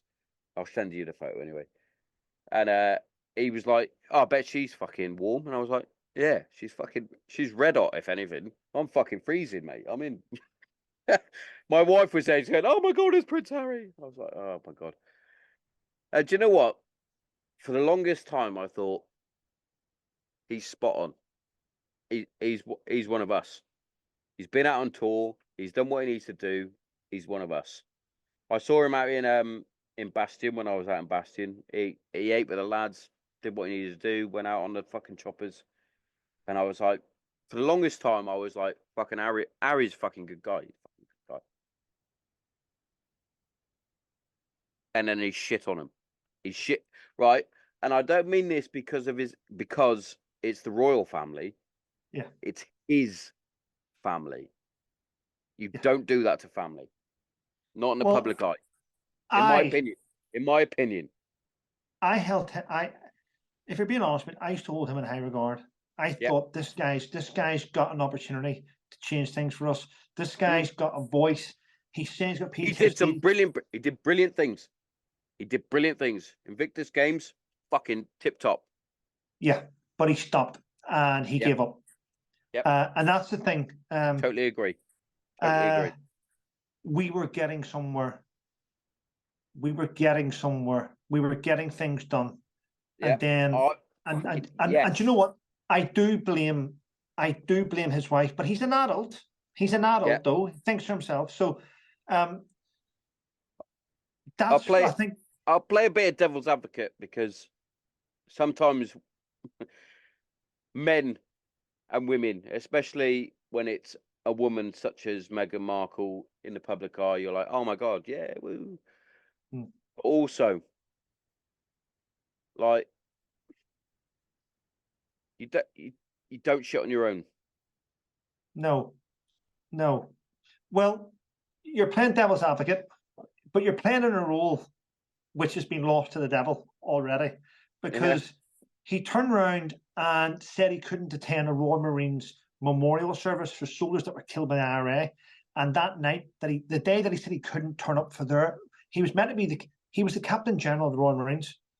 Yes, and he couldn't attend a memorial service. It was a title similar to that he had for the RAF Reg. Obviously, the Marines. I'll give the Marines. Yeah. They've got a higher regard. I'll give them that. But So, he never went. He didn't And go. instead of going to the Royal Marines memorial service, he went to a premiere of Disney and took his wife. And sorry, at the time, and took Meghan Markle. And that's a fact, mate. That was all over the media. He turned his back on the Royal Marines, and there was no recovery for him after that. It was all over the media. Definitely not. No, totally. No, I genuinely understand that as well, because it's quite sad.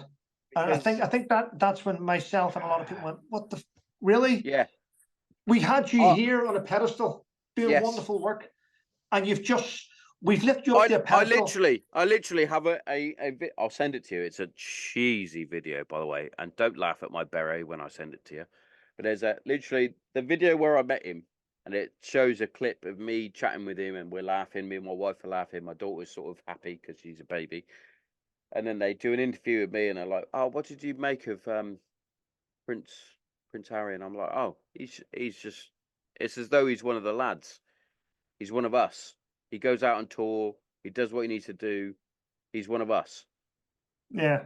You don't. As I just said, you don't shit on your own. I understand that you got like wife commitments and things like that, but when it comes to with the role that he has, especially as you said, I can't remember what the title was that you said for the Royal Marines, but he's for the Royal Marines, or you go to Disney, and she's not even that good an actress. That's just me just saying. I agree. But he wasn't even in Disney. But she was in Suits, and it was terrible. That was the first thing that he messed up on, and then it kept getting worse and worse and worse and worse. It spiraled, yeah. There's a lot of contradiction as well afterwards. There's loads of contradictions. It's a shame. If I'm honest with you, because he was one of the lads. He was one of the lads, even from being a dickhead at a fucking party wearing a Nazi outfit. Sure, yeah. But I think there's recovery. You're a dickhead. I honestly believe that if him and Meghan don't work out, he can still recover. But he can't recover with her, I don't think. I think it's tough because he's got to remember who he is, as well as if he's going to stay with Meghan, Meghan's got to realise who he is, because unfortunately for her, as much as the woke society don't want to believe, he is a veteran, and he has done a lot more than what William has done. William has done brilliant, by the way. I'm not going to knock him for his service, because he has done service. He hasn't done the service that he's done. He's gone on operational tours. He's got a connection with the likes of me, you, other veterans. They've been to Afghanistan. Yeah, I don't think he went to Iraq, did he? He's just got the Afghan medal, I'm pretty sure. Yeah. So he's got that connection. Yeah. Mate, he could do so much work. He had the opportunity. He had the opportunity. Yes. And we've got people fighting in Commons. I know there's stuff that's not really going through and trying to help veterans, because a lot of veterans think, oh, I'm just a fucking number. Well, I know I spoke to another veteran yesterday. Oh, it's annoying because we're going to go back in a circle now, because you were doing fucking brilliant stuff to help veterans, and then you got dickheads fucking ruining it.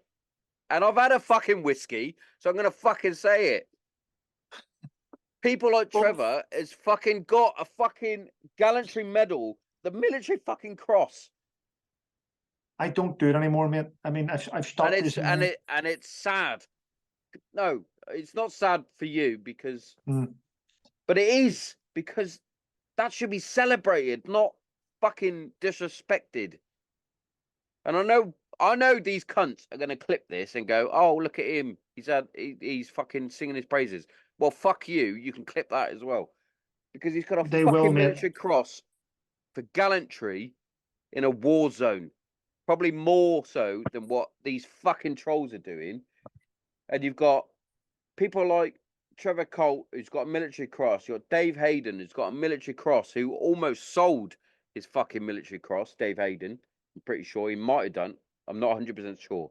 I know he gave it to the Heritage Society at RF Hoddington to put in their display. I know that.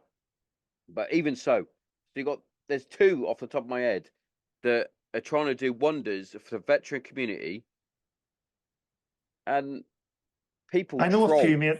I know a few veterans that have that were good campaigners and have now given up because of the hate they get. And it's one of these things. You'll have veterans on Facebook. That's where they all congregate and they all bitch about things not happening. And the minute veterans put themselves above the parapet to try and achieve it, they knock us down. So there's no point in trying to... It's a weird fucking situation as well, because we're now at the stage where people are accepting mental health issues, which is the biggest reason why I started the podcast. And the reason why I get people like yourself on is because of mental health issues, whether it is fucking depression or PTSD, anxiety, shit like that. It is what it is. But we have to stick together in these situations, not burn each other down. If someone like myself who served in the RAF regiment, who, yes, didn't see a proper contact as such, rounds coming down on my head, yes, that didn't happen. But no, I did have to fucking confirm on our ID. I did get fucking rocket attacks daily. I did have to deal with every stressful situation on 15 Squadron RAF Regiment while I was serving. That is a stressful environment. And what is PTSD? Post-traumatic stress. I had to listen to my mate have his fucking witness a fucking IED blast and ended up being fucking amputated. Now he's an Olympic gold medalist. Fair play, Robbo. Big shout out. Yes, a buddy of mine got shot in the stomach. Ended up getting Kazi-vac'd home. Yes, I had to deal with that on the net. That's the worst case, in my opinion, because I can't help. The only way I can help is talk to the air desk next to me and say, I need Mert. That's my friend. That's my oppo. Yeah. And I'm going to be passionate when I'm saying this because people have given me enough shit. And I've had a whiskey, so I'm going to fucking say it. I dealt with that. And I'm very good friends with fucking Robbo. He's been on the podcast twice. He was guest of the year last year because he's fucking brilliant. I love Robbo. But he's had shit. It's a shame. It's a shame, man. Rob, my mate Stuart Robinson, MBE by the way, had shit. Man lost his legs. Ended up being an Olympic gold medalist, and he still got shit from trolls. Don't fucking laugh. What sport does he do? What's he do? Yes, fuck's sake. No, he's wheelchair rugby. Oh, right, okay. Because you can't just say my mate's got no legs, he's Olympic champion. I'm thinking, going, what the fuck's he do? What's he Rugby? do? He's an Olympic gold medalist. Yeah, rugby, wheelchair rugby. He started off in the Invictus Games. They won gold, and then he got made captain. I don't think they won gold when he got made captain. So sorry, Robbo. But then he really pushed himself, and really pushed himself, and he made the Olympic squad. Do that. I mean, clearly that's okay. The wheelchair rugby, I get it, I see it. Some of the guys have got legs, they just can't use them, and I see that there. Yeah. But stop being hit with those wheelchairs. I know. I've watched it. And I'm like, that's Break fucking your miserable. fingers. You fucking break your fingers. It is mental. It is mental. It is mental. But I spoke to Robbo genuinely, and I've had him on the podcast twice, and I went, I suffered more with my own mental health knowing that you got injured than you did with your mental health knowing you got injured. And he went, well, yeah, because I got blown up, and next thing I know, I'm back in the UK. He went, I didn't have to deal with it. And what a lot of people don't realise, and I'll specify on here, is when Robbo got hit, and yes, I think I put in my book that he got amputated at the time, or he lost both his legs. He didn't at the time. He then went back to Headley Court, and then he opted to get amputated. I didn't specify that in the book. I didn't know that. But anyway, when that happened, there was a silence in the CJOC, which was the command center, which was I was on lead comms. I had my watch commander behind me, air desk to my right, Tongan Marines to my left, and the American US Marine Corps to my front. There was a lull in silence for about a minute and a half, if that. Quiet.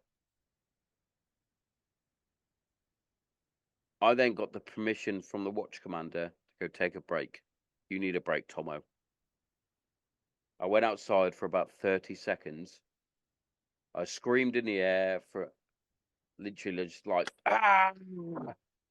Like, that's my mate. He was one of my section commanders when I went out in Iraq. He was a close mate of mine. I loved Robbo. Went out on the piss loads. Played rugby with him for the station. I was gutted. Literally went out to the toilet. I think I might have spat in the toilet, washed my face, had a quick piss, and then it was back in. Is there nothing? And then I had to deal with the rest of my shift before the next signaller came on. And the annoying thing is, the amount of people that were like, "You were just a signaller, mate. You don't." I was like, I might have been a signaller, but I had done other stuff beforehand. I'm as trained as you are.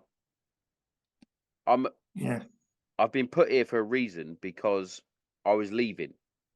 I was on HQ anyway before I put my papers in, but I'd already specified that I wanted to leave and go to a field to one of the field sections because I could help out more. And they went, no, we want you on HQ because you're the lead. You're the lead. Basically, I was the lead signaller for the squadron. It was a fucking pain in the ass for me. It's one of those things. You're good at a job, you're not going to get moved on, unfortunately. And I hated signals. I fucking hated it, but I was good at it, which was really annoying. But that day, so that day sticks in my mind because I didn't get time to process. I remember going back to the block, and the lads came home, and we sat. And I remember because it was Man United versus Tottenham. It was snowing. I think United won the game like 1-0. It wasn't a great game. But I remember watching it and I was like, I can't. As a United fan, it was hard because I wanted to get involved in the game, but I was like, how is he? How is everybody else that got hit in the IED blast? It's great that a lot of your memories are triggered off the back end of Man United games. Yeah, yeah. There was many of those. Right? Because I served. I like that because you've triggered me out of a sad memory. I like that. So I served with the US Marines, and I served with Anthony Gammons, who does listen to the show. He's a fucking fantastic bloke. He's a big fucking bloke. He's fucking fantastic. Him. So I had Sergeant. The funny thing is, right, I'm going to quickly say this. So the funny thing is, so their rank structure is all wrong. I'm just going to say that. So Sergeant Anthony Gammons was the same level as me, as basically a senior aircraftsman, which was at the time before we got the rank of Lance Corporal, was basically a Lance Corporal. he was basically a lance corporal in the British Army, but he was a sergeant in the Air Force. And I had Sergeant Metzger, who also was a U.S. Marines, same as me. You're in this. You're the same. You're the same. You're listening. You're the same. But anyway, we would get occasionally on BFBS. Shout out to BFBS. Um, the football matches on the telly. So because United is United, they would be on the telly quite regular. So Sergeant Gammons being Sergeant Gammons because he knew he was really good at the inter-service banter, even though it was American and English. He knew I was a United fan. He knew that my Oppo, who now is Sergeant Burrows, who was SAC Burrows, was also a United fan. And one of the other guys was a Burnley fan, I believe. But anyway, he knew that. He knew we had that sort of roots in that area. So he decided that he was a Man City fan because they won the league the year before and they had all the money and they were going to win the league. So every fucking shift it was Man City are better. And me being me, I'm like, I'm going to bite on that. No, they're fucking not. Have a history lesson. Reel off the history of fucking Manchester. Because I've been a Man United fan since fucking I was born, basically, because of my dad. So my dad lived in Malaysia and Malta, and during his younger years, and the only teams he heard of was Manchester United at that time. So he, being back then, he grew up as a Man United fan. He passed that on to me. My brother, on the other hand, is an Arsenal fan. He can do what he wants. But yeah, me being me, I'm like, I'm going to follow my dad, as I did with going in the Air Force. But yeah, the banter, because because the Americans had like better internet. It's Yeah. madness. So the Americans had better internet, so he could Google shit and then like hit me with some fucking Google stats, and I'll be like, I've got literally. So he had a whole fucking like laptop station of Google and fucking all sorts that he could get onto, and then he could like transfer that onto the like the big screens so that his watchkeeper could see it and all that bollocks. I literally had I had a VHF and a HF radio and then a 107 Taxat just in case I was allowed permission to talk to aircraft in the UHF frequency. Oh fucking I'm boring people now. Right, I haven't done this since 2013. The fucking knowledge is still in my head. Why I'm doing security and not working for BT, I don't know. But It's yeah, fascinating. It's fascinating. I had all that. That's all I had. However, I also had do you remember the fucking laptops they started issuing out? The field laptop. Yeah, they're fucking thick as fuck though. Yeah, so thick. So I Yeah. got in trouble. I actually got in trouble. I got brought in front of my sergeant on HQ, and I believe it was probably a flight of uh, was it a pilot officer or a flying officer?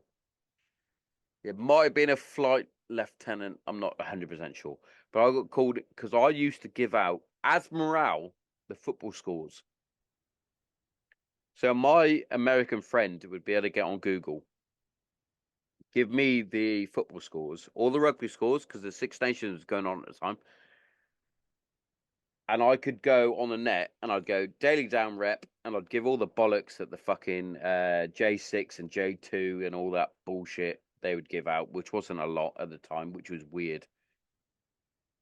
And then I'd go, and in other news, football scores, rugby scores, as morale, right? Because at that time I knew I was leaving, so I didn't give a fuck anyway. I got called in and they were like, you need to stop doing that. I'm like, why? And they were like, it's not mission Critical. It's, Essential. it's not mission essential. And I'm like, oh, fuck. I'm like, but the morale for the troops is critical. Critical. Yeah, it is. Yeah. And they were like, and they looked at me as though I hadn't been serving for the last 5.5 years. I'm like, but it's critical. It's critical for the troops on the ground to be full of morale, is it not? And they were like, yeah, but it's not essential information. I went, we want to keep the scores to ourselves. Yeah, right. And the funniest thing was, so it was the end of 2013 when Manchester United played Aston Villa. Van Persie scored a hat-trick. Man United won the league. I got a message on the fucking weird internet laptop thing. I can't remember what the data thing. And they went, Tommo, please send the football results. We're begging you. From, I don't know, fucking one squad, one section, whoever. And I was like, sure, no problem. Hello, Charlie 1. This is, funny enough, this is the entrance to the show. Hello, Charlie 1. This is Granite 0. Stand by for update. And then I got, hello, Granite 0. This is 10 Alpha. Stood by. 20 Bravo. 30 Charlie, etc. Football scores. Oh, I got in so much shit. I went Aston Villa 0, Manchester United 3. Manchester United now crowned champions of England. You're welcome. I remember saying it. And then all I got was, hello, Granite 0. This is blah, blah, blah. Thank you very much for update. The lads are happy, etc. Or the lads are not happy because Manchester United won. I was like, I'm doing what I can. Do you know what I mean? I can't do much. There's certain stuff you can do. That was good. Yeah. Do you know? Because I went through a few phases in when I was like a section commander / fucking vehicle commander and Op Dalton, not Op Dalton, Op Barmer commander, not Op Dalton. Op Dalton was Iraq, and there's a few moments where I was supposed to be a higher rank than I was, but I wasn't, and it fucking backfired. Like, the biggest one for me was we were on a vulnerable point, and I was the bomber commander, and we were going down this vulnerable point, and I turned around and I saw the top cover, and his fucking hands were in his offspring like this. So this is his 50 cal here. He was like this. And I turned around and I went on the PRR and I went, can you get your top cover to watch where we're going, please? Literally, it was that polite as well. Can you get your top cover to watch where we're going, please? And I got from the vehicle commander, who was a corporal, and he went, Tommo, worry about what your troops are doing, not what mine are doing. And I came back and I went, we're going down a fucking vulnerable... And I said it I remember because I got a bollocking for this. I went, we're going down a fucking vulnerable point, and your top cover isn't even watching his arcs. I went, my men, they weren't even my men, but at that time they were, because I was the commander. I was like, my men are going down this fucking vulnerable point. Anything could happen. And your top cover's got his fucking hands in his pockets. And then all I got was, don't talk to me like that. I'm a corporal. You should fucking know better then. Waste of space. Yeah. There's a few things like that. Like, there was one that was a really bone issue, and it was to do with the boiling vessels in one of the vehicles. So obviously they can boil up the bags quicker. And it was there's a bit of a queue, and we're trying to get the boiler bags done. And one of the corporals went, right, we're going to go in rank order to get these boiling the bags done. And I went, and this is Jen, 100% Jen. And I went, All right. So the lads on stag going first, then, are they? And he went, well, no, it's going to go in rank order. So obviously the flight commander, section commander, corporals. And I was like, that's bollocks. I went, we're on stag first, mate. I went, I don't give a fuck what you say. You haven't been on tour for however long. I went, you could say what you want. I went, the lads on stag need to have a hot meal before they get up on the top covers and on the sites. I went, and on the radio stag, I went, it's bullshit. I went, you can get your fucking hexi cooker out. Not having it. I agree with you, And mate. then according to them, I caused a mutiny, which was funny. I laughed. That's where it's meant to be, mate. I mean, platoon commander, platoon sergeant go last in all food and all admin. They go last. Their job to make sure that the guys have got their stuff done. Guys going on duty first, get theirs done. Yeah, exactly. That's what I was getting at. So the guys going on duty get theirs done first. They're going on. While they're on their way on duty, the guys, you have the meals in the bags. You get the meals ready for the guys coming off. That's him dealt with. And then it's all the ranks, then full screws. Platoon sergeant should go last, mate. To commander. It's just it's the way things are done. It's just I find that was the funniest thing that I ever heard was it's rank order then. And I was like, well, that's bollocks. And I literally, because everybody else, right, this is 100% Jen, right? Everybody else just sort of stood around. They were like, oh, cool, right, brilliant. And I literally went, well, that's bollocks. And then it was, oh, it's on Tommo. And I was like, well, no, because we're fucking going on stag in a minute. And it was literally like that. And I can read your CR. Your CR that year would have read, doesn't suffer fools gladly.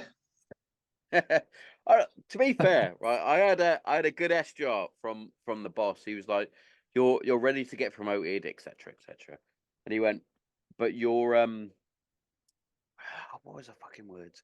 It was to do with your interactions with command or your interactions with ranks above aren't great." Basically, I can't think of the fucking proper phrase because I've had a fucking. You question things. Yeah, that was the problem. Like I had a voice in my head. That was no, but my argument was to my boss at the time. I went, but the Air Force want thinking soldiers, and he was like, well, yeah, and I went, so you're trying to downgrade me in terms of the S chart because I'm thinking about the lads. I'm doing the stuff that you want me to do without the rank. And when I remember do those days. yes, I'm having a flashback. Yes. Those days are, you're not paid to fucking think. Just go and stand and face out that way. Where am I going to leave? But I always had that little niggly, you probably were the same. I always had that fucking niggly thought going, but yeah, but you're saying I'm not paid to think, but you want me to think. That's the whole point. If I was just to lay on that shelf, if I was just to lay on that shelf, would I fit in that shelf? How wide is it? It's what, a foot? Can I fit in that shelf? What if my head hits that red button? Ah, fuck it. Mortar attack. What? Oh, it's fucking brilliant. Do you know what I did like? I'm going to mention this now. It was on your story, I believe, on your Instagram. Your boy going to football at Ipswich. Yes, he is. Yeah. Is he on the books there, or is he just training? He's on the books there. Yeah, he's been there now for a couple of years. Oh, yeah, he's brilliant. Yeah, he plays for the under 14 Ipswich Town guys now. Yeah, but my son, see, I've lied for years telling people I'm taller than I am. It's just a natural thing where I get defenses. People say, "How tall are you?" I'll go, "I'm 6 foot," but I'm not. I have to admit this now, don't I? Yeah. Bear in mind, before you admit it, I've been telling everyone that I'm like 5'8" and I'm 5'6". So right? I'm 5'9", right? Oh, But yeah, in my you 6 head, foot. Trev, you're 6 foot, mate. I'm 6 foot.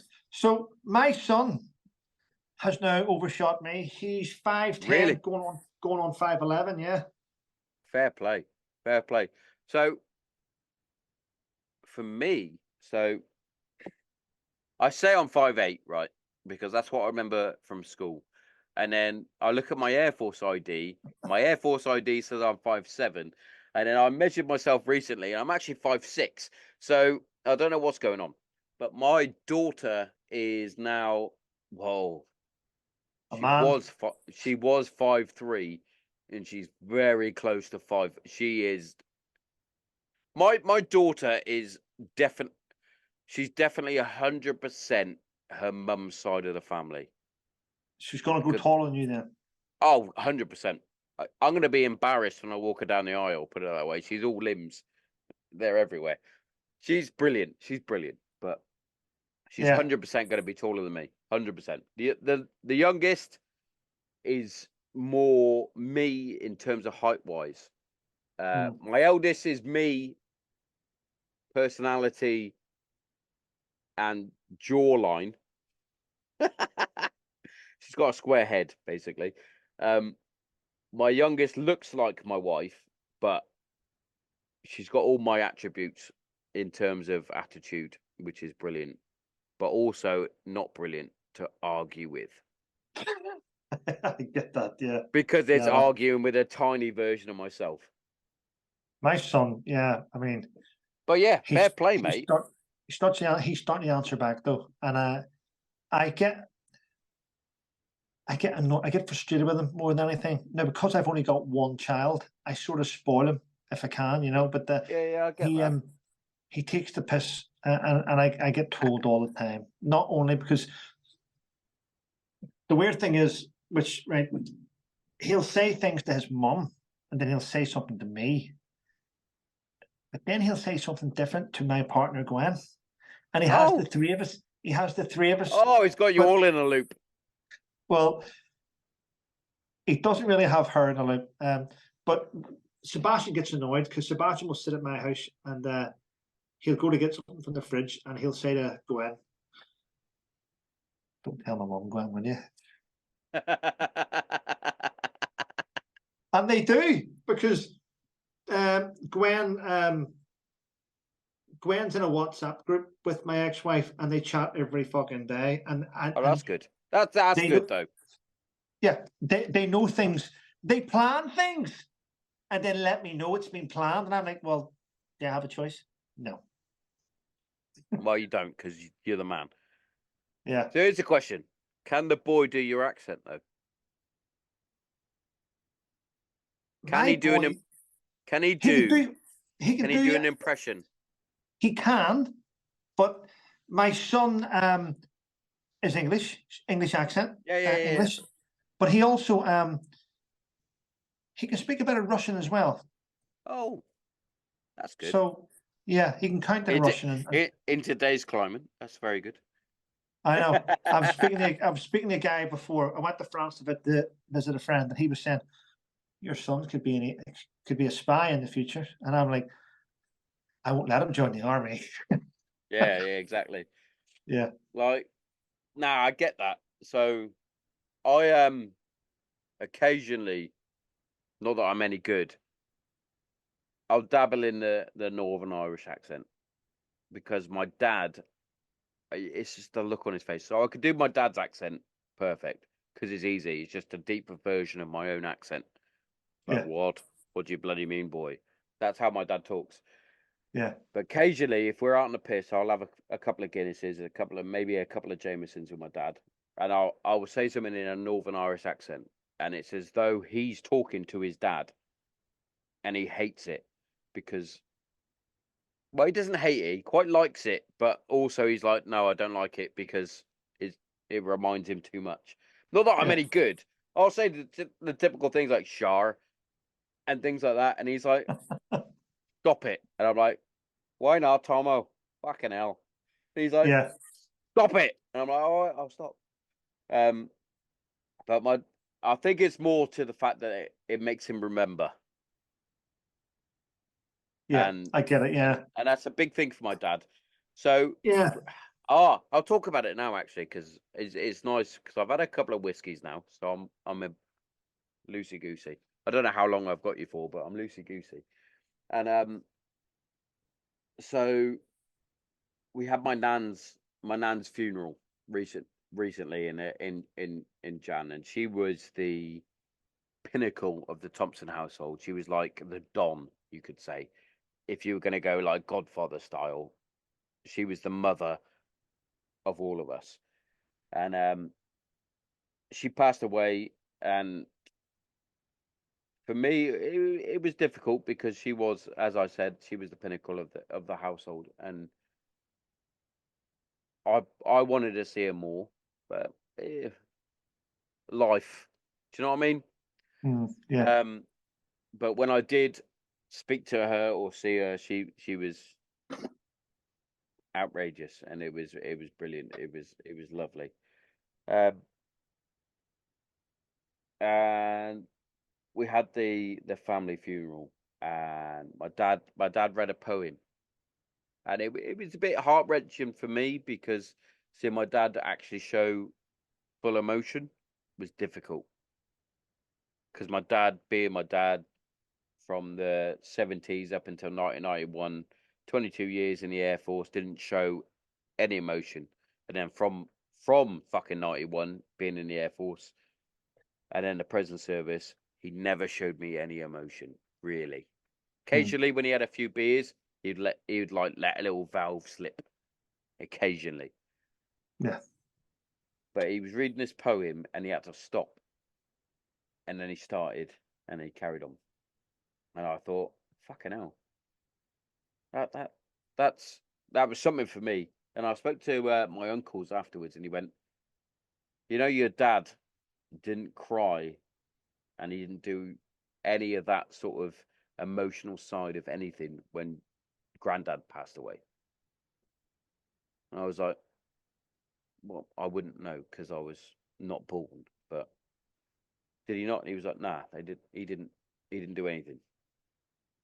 And I think it was more down to the fact that my dad was still serving at the time. He served at the same time as my granddad in the Air Force for a brief period.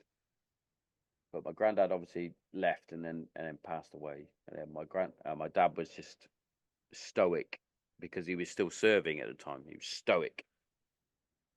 And they said, but he did make a joke at the wake, and it annoyed both my uncles. They genuinely didn't speak to my dad for like a year afterwards. And my dad's argument was, and you'll probably agree, and I'll agree because we're veterans. He was like, but it was a joke that my granddad would have made, or yeah, as my dad said, he would have made the same joke. He was like, we're at the bar, and nobody's drinking. Everybody's crying. Why? Get a fucking beer. He was along those sort of lines. He was like, but yeah, because both my uncles were civvies, they don't understand. They didn't understand at that time. They didn't understand that my dad was so. I'm not crying. yeah. I'll make a joke. I'm not crying. I'm not sure. I'm I not heard. sure. I'm not showing my dad, even though he's passed away. I'm not showing that I'm upset. Yeah, Which I was like, yeah, but I understand. My brother, who is a civvy, and he's gutted that he couldn't join the military because of his asthma and things like that. He couldn't join up. He was like, I sort of understand the uncle's side, but I also understand your side. He went, do you understand? But oh, no, of course I understand both sides, because technically I'm a civvy now, but yeah, also I'm like, I understand, because I did it at my wife's granddad. So it's heart wrenching, this one. So my Mrs. Granddad, Brian, he served in the Air Force as a conscript. Conscript. He was part of the. I can't think of the fucking word now. But he was basically told that he had to join up. Can't remember the word. You'll probably tell me now. It was. Are you on about conscription? National service. National National service. service. Conscription. That's it. Yeah. Fucking hell. Had a whiskey. But he was joined up. So he did about 4 or 5 years, I think he did. But anyway, he then joined the Royal Mail and did all that. And he used to work on the Tilbury docks way before like I was ever in the picture. But anyway, he got asbestos poisoning basically, but didn't know. They ended up with cancer, and it was like quick cancer. He was like, "You've got cancer, dead." Basically, it was that quick, and it was unfortunate. So my wife went to go and see him, and he was pale, and he passed away. And I went to the funeral, standard. But at the time, I was still sort of, I'm Tommo the veteran. I'm not Tommo. I was nowhere near. There was no civiness. I was still going through a lot of issues. I wasn't going to cry or anything like that. Even though I respected the man, I loved the man, I missed the man. He's brilliant. He was a fantastic man. Wasn't going to cry.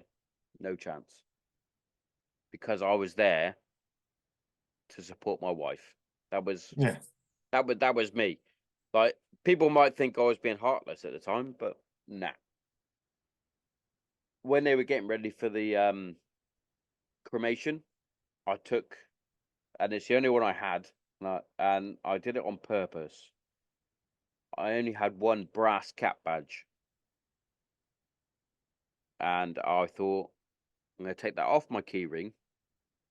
He's a service member. I can get more cap. I can get more. I can get fucking numerous cap badges if I want. I took my brass cap badge off because I used to have it on my car keys. I went, nah, what's going on there? And I stepped back because I knew he's a veteran. In my eyes, he's a veteran. When he's not getting buried or cremated with the flag. Nobody's got the flag for him. I went, cap badges on there. I'm gonna bust up a salute. I don't salute many people because it's usually an officer or a sergeant major or whatever. So I bust up a salute. Had my medals on. I was like, I'm fucking proud of his service, even if it was in Cyprus or whatever. I went, that's national service. He did what he needed to do. Yeah. And that sort of stuff sort of sticks with me. Like, it's madness. And it touched me a lot because he was. I still remember when I first ever met my wife, and I went around there, and he went, "You're in the Air Force," and he was like, "I was in the Air Force," and we had that connection, and that connection never drifted, never got lost, and even with so my my wife's great granddad, great granddad, he served in World War II. And he had. I still need to get hold of these medals because I need to get them mounted. He had some proper World War II medals, and they were all floppy in a case. Yeah. Sort of. Yeah. Do you know what World War II veterans are like? They're like, oh, they're in a case. They're whatever. Yeah. He's passed away now, unfortunately, and he had Alzheimer's. But he always, I don't know what it was. He always remembered me because I used to talk to him about service and he would like, oh, I served in Africa and I did this and this and it's like, oh, brilliant. And he always remembered, like, he was like, I remember once he got confused. We were at a family party and I went for a toilet. He was in the toilet. And he called me my missus's cousin's name first. He went, oh, Jordan, are you right? I was like, I'm not Jordan, but yeah, I'm fine. And he went, oh, no. You're the serviceman. You're in the Air Force.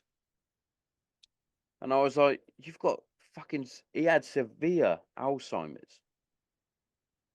Like, he was putting on jumpers as trousers and things like that, but he still remembered who I was. And I was like, this is.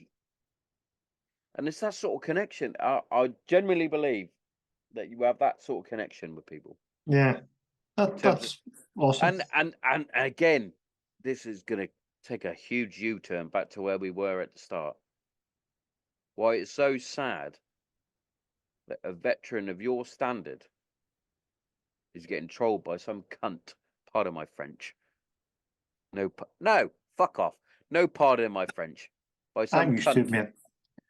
I'm used to it. What I don't like is other people joining in and agreeing with them just because they don't. There's lots of veterans out there I don't like, but I don't spend all day calling them names on social media. It's just pathetic. But Yeah, some people enjoy that, and if they they get a do, kick mate. out, they get a kick out of it. They do. Yeah. And do you know what? A massive thing that I noticed, and it was to do with the post I put out at you, and it was a former guest of mine. Who obviously noticed I put you on, and he put some oh dear laughing faces. Look. Yeah. Yeah, looks And all right, mate. Yeah.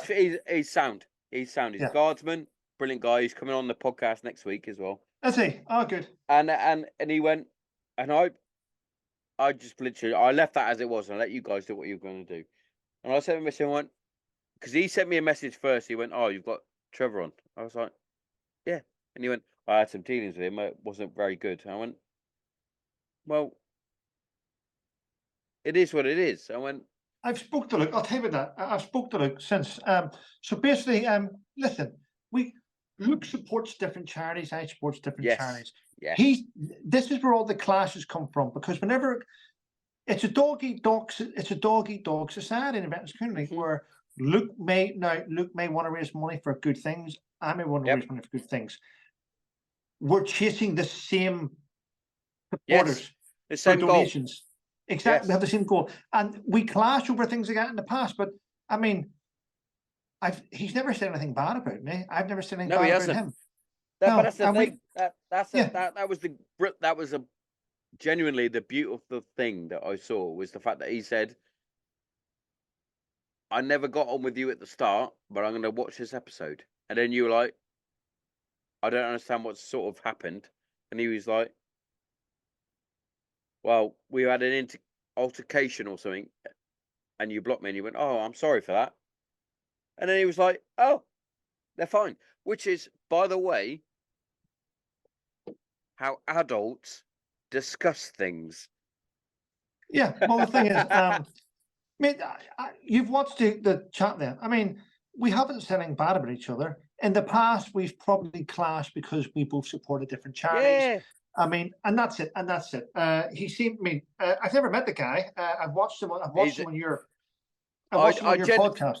Oh, generally, right. I'm gonna throw this out there. I haven't actually met him in person, but you've also got that sort of like myself and yourself. Yeah. We're like, oh, we're mates. I'm good. I'm definitely going for a beer with Trevor Coult. By the way, I don't give a fuck what anyone says. I'm going for a beer with him. Luke used to work with one of my best friends. And one of my best friends, Dan Shipper, went, "You need to get this guy on your show. He's a former guardsman. He's brilliant." And I was like, "All right, cool." When I had him on, I was like, "Oh, we're the same." But it's the same with any other veteran I've had on. I'm not going to argue with Luke, am I? He's fucking bigger than me, isn't he? Oh, he's massive. He is massive. He's massive. And I'm not going to say this now because I know he's listening. He pretends to play rugby, I think, but he's pretends. Do you know what? Even if he did pretend, I wouldn't even say it out loud because he's a big guy. He's a big guy, and he does some good work in the CP world as well, which I'm sure we'll touch on. Yeah. But yeah, Trev, we're only up the road, mate. We need to meet up for a beer. You're only in Suffolk, and I'm only in Kent. It's not far. Well, send me your bits and pieces on a DM. But mate, I am going to have to shoot on. I've had her staring at me. Oh, I would say she was staring at me, but she's staring at Matt Healy singing songs for the 1975. So I'm all right. But I do need to eat because genuinely I rushed in. I got the girls and they were being daughters. They were taking forever to put their shoes on. I got in. I went, right, I'm making you dinner. What do you want? And they were like, oh, I want it. I went, no, you're having bolognese. Fuck it. Smashed it out. And I was like, ooh, 10-2. Smashed. Well, you're lucky.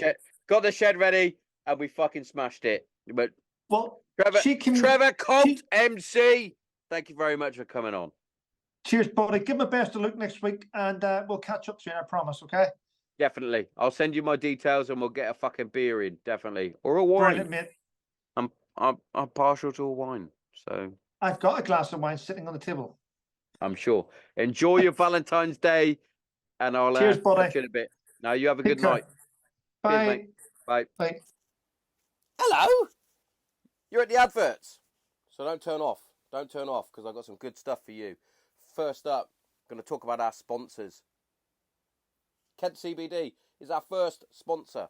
Now, CBD oil, as you know, has tremendous benefits, especially within mental health and physical health. Personally, I use it to help with my anxiety and my depression, but not only that, I also use it to help with the aches and pains of life in my joints, especially my ankles and my knees.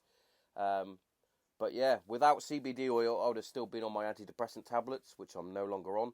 So, every cloud.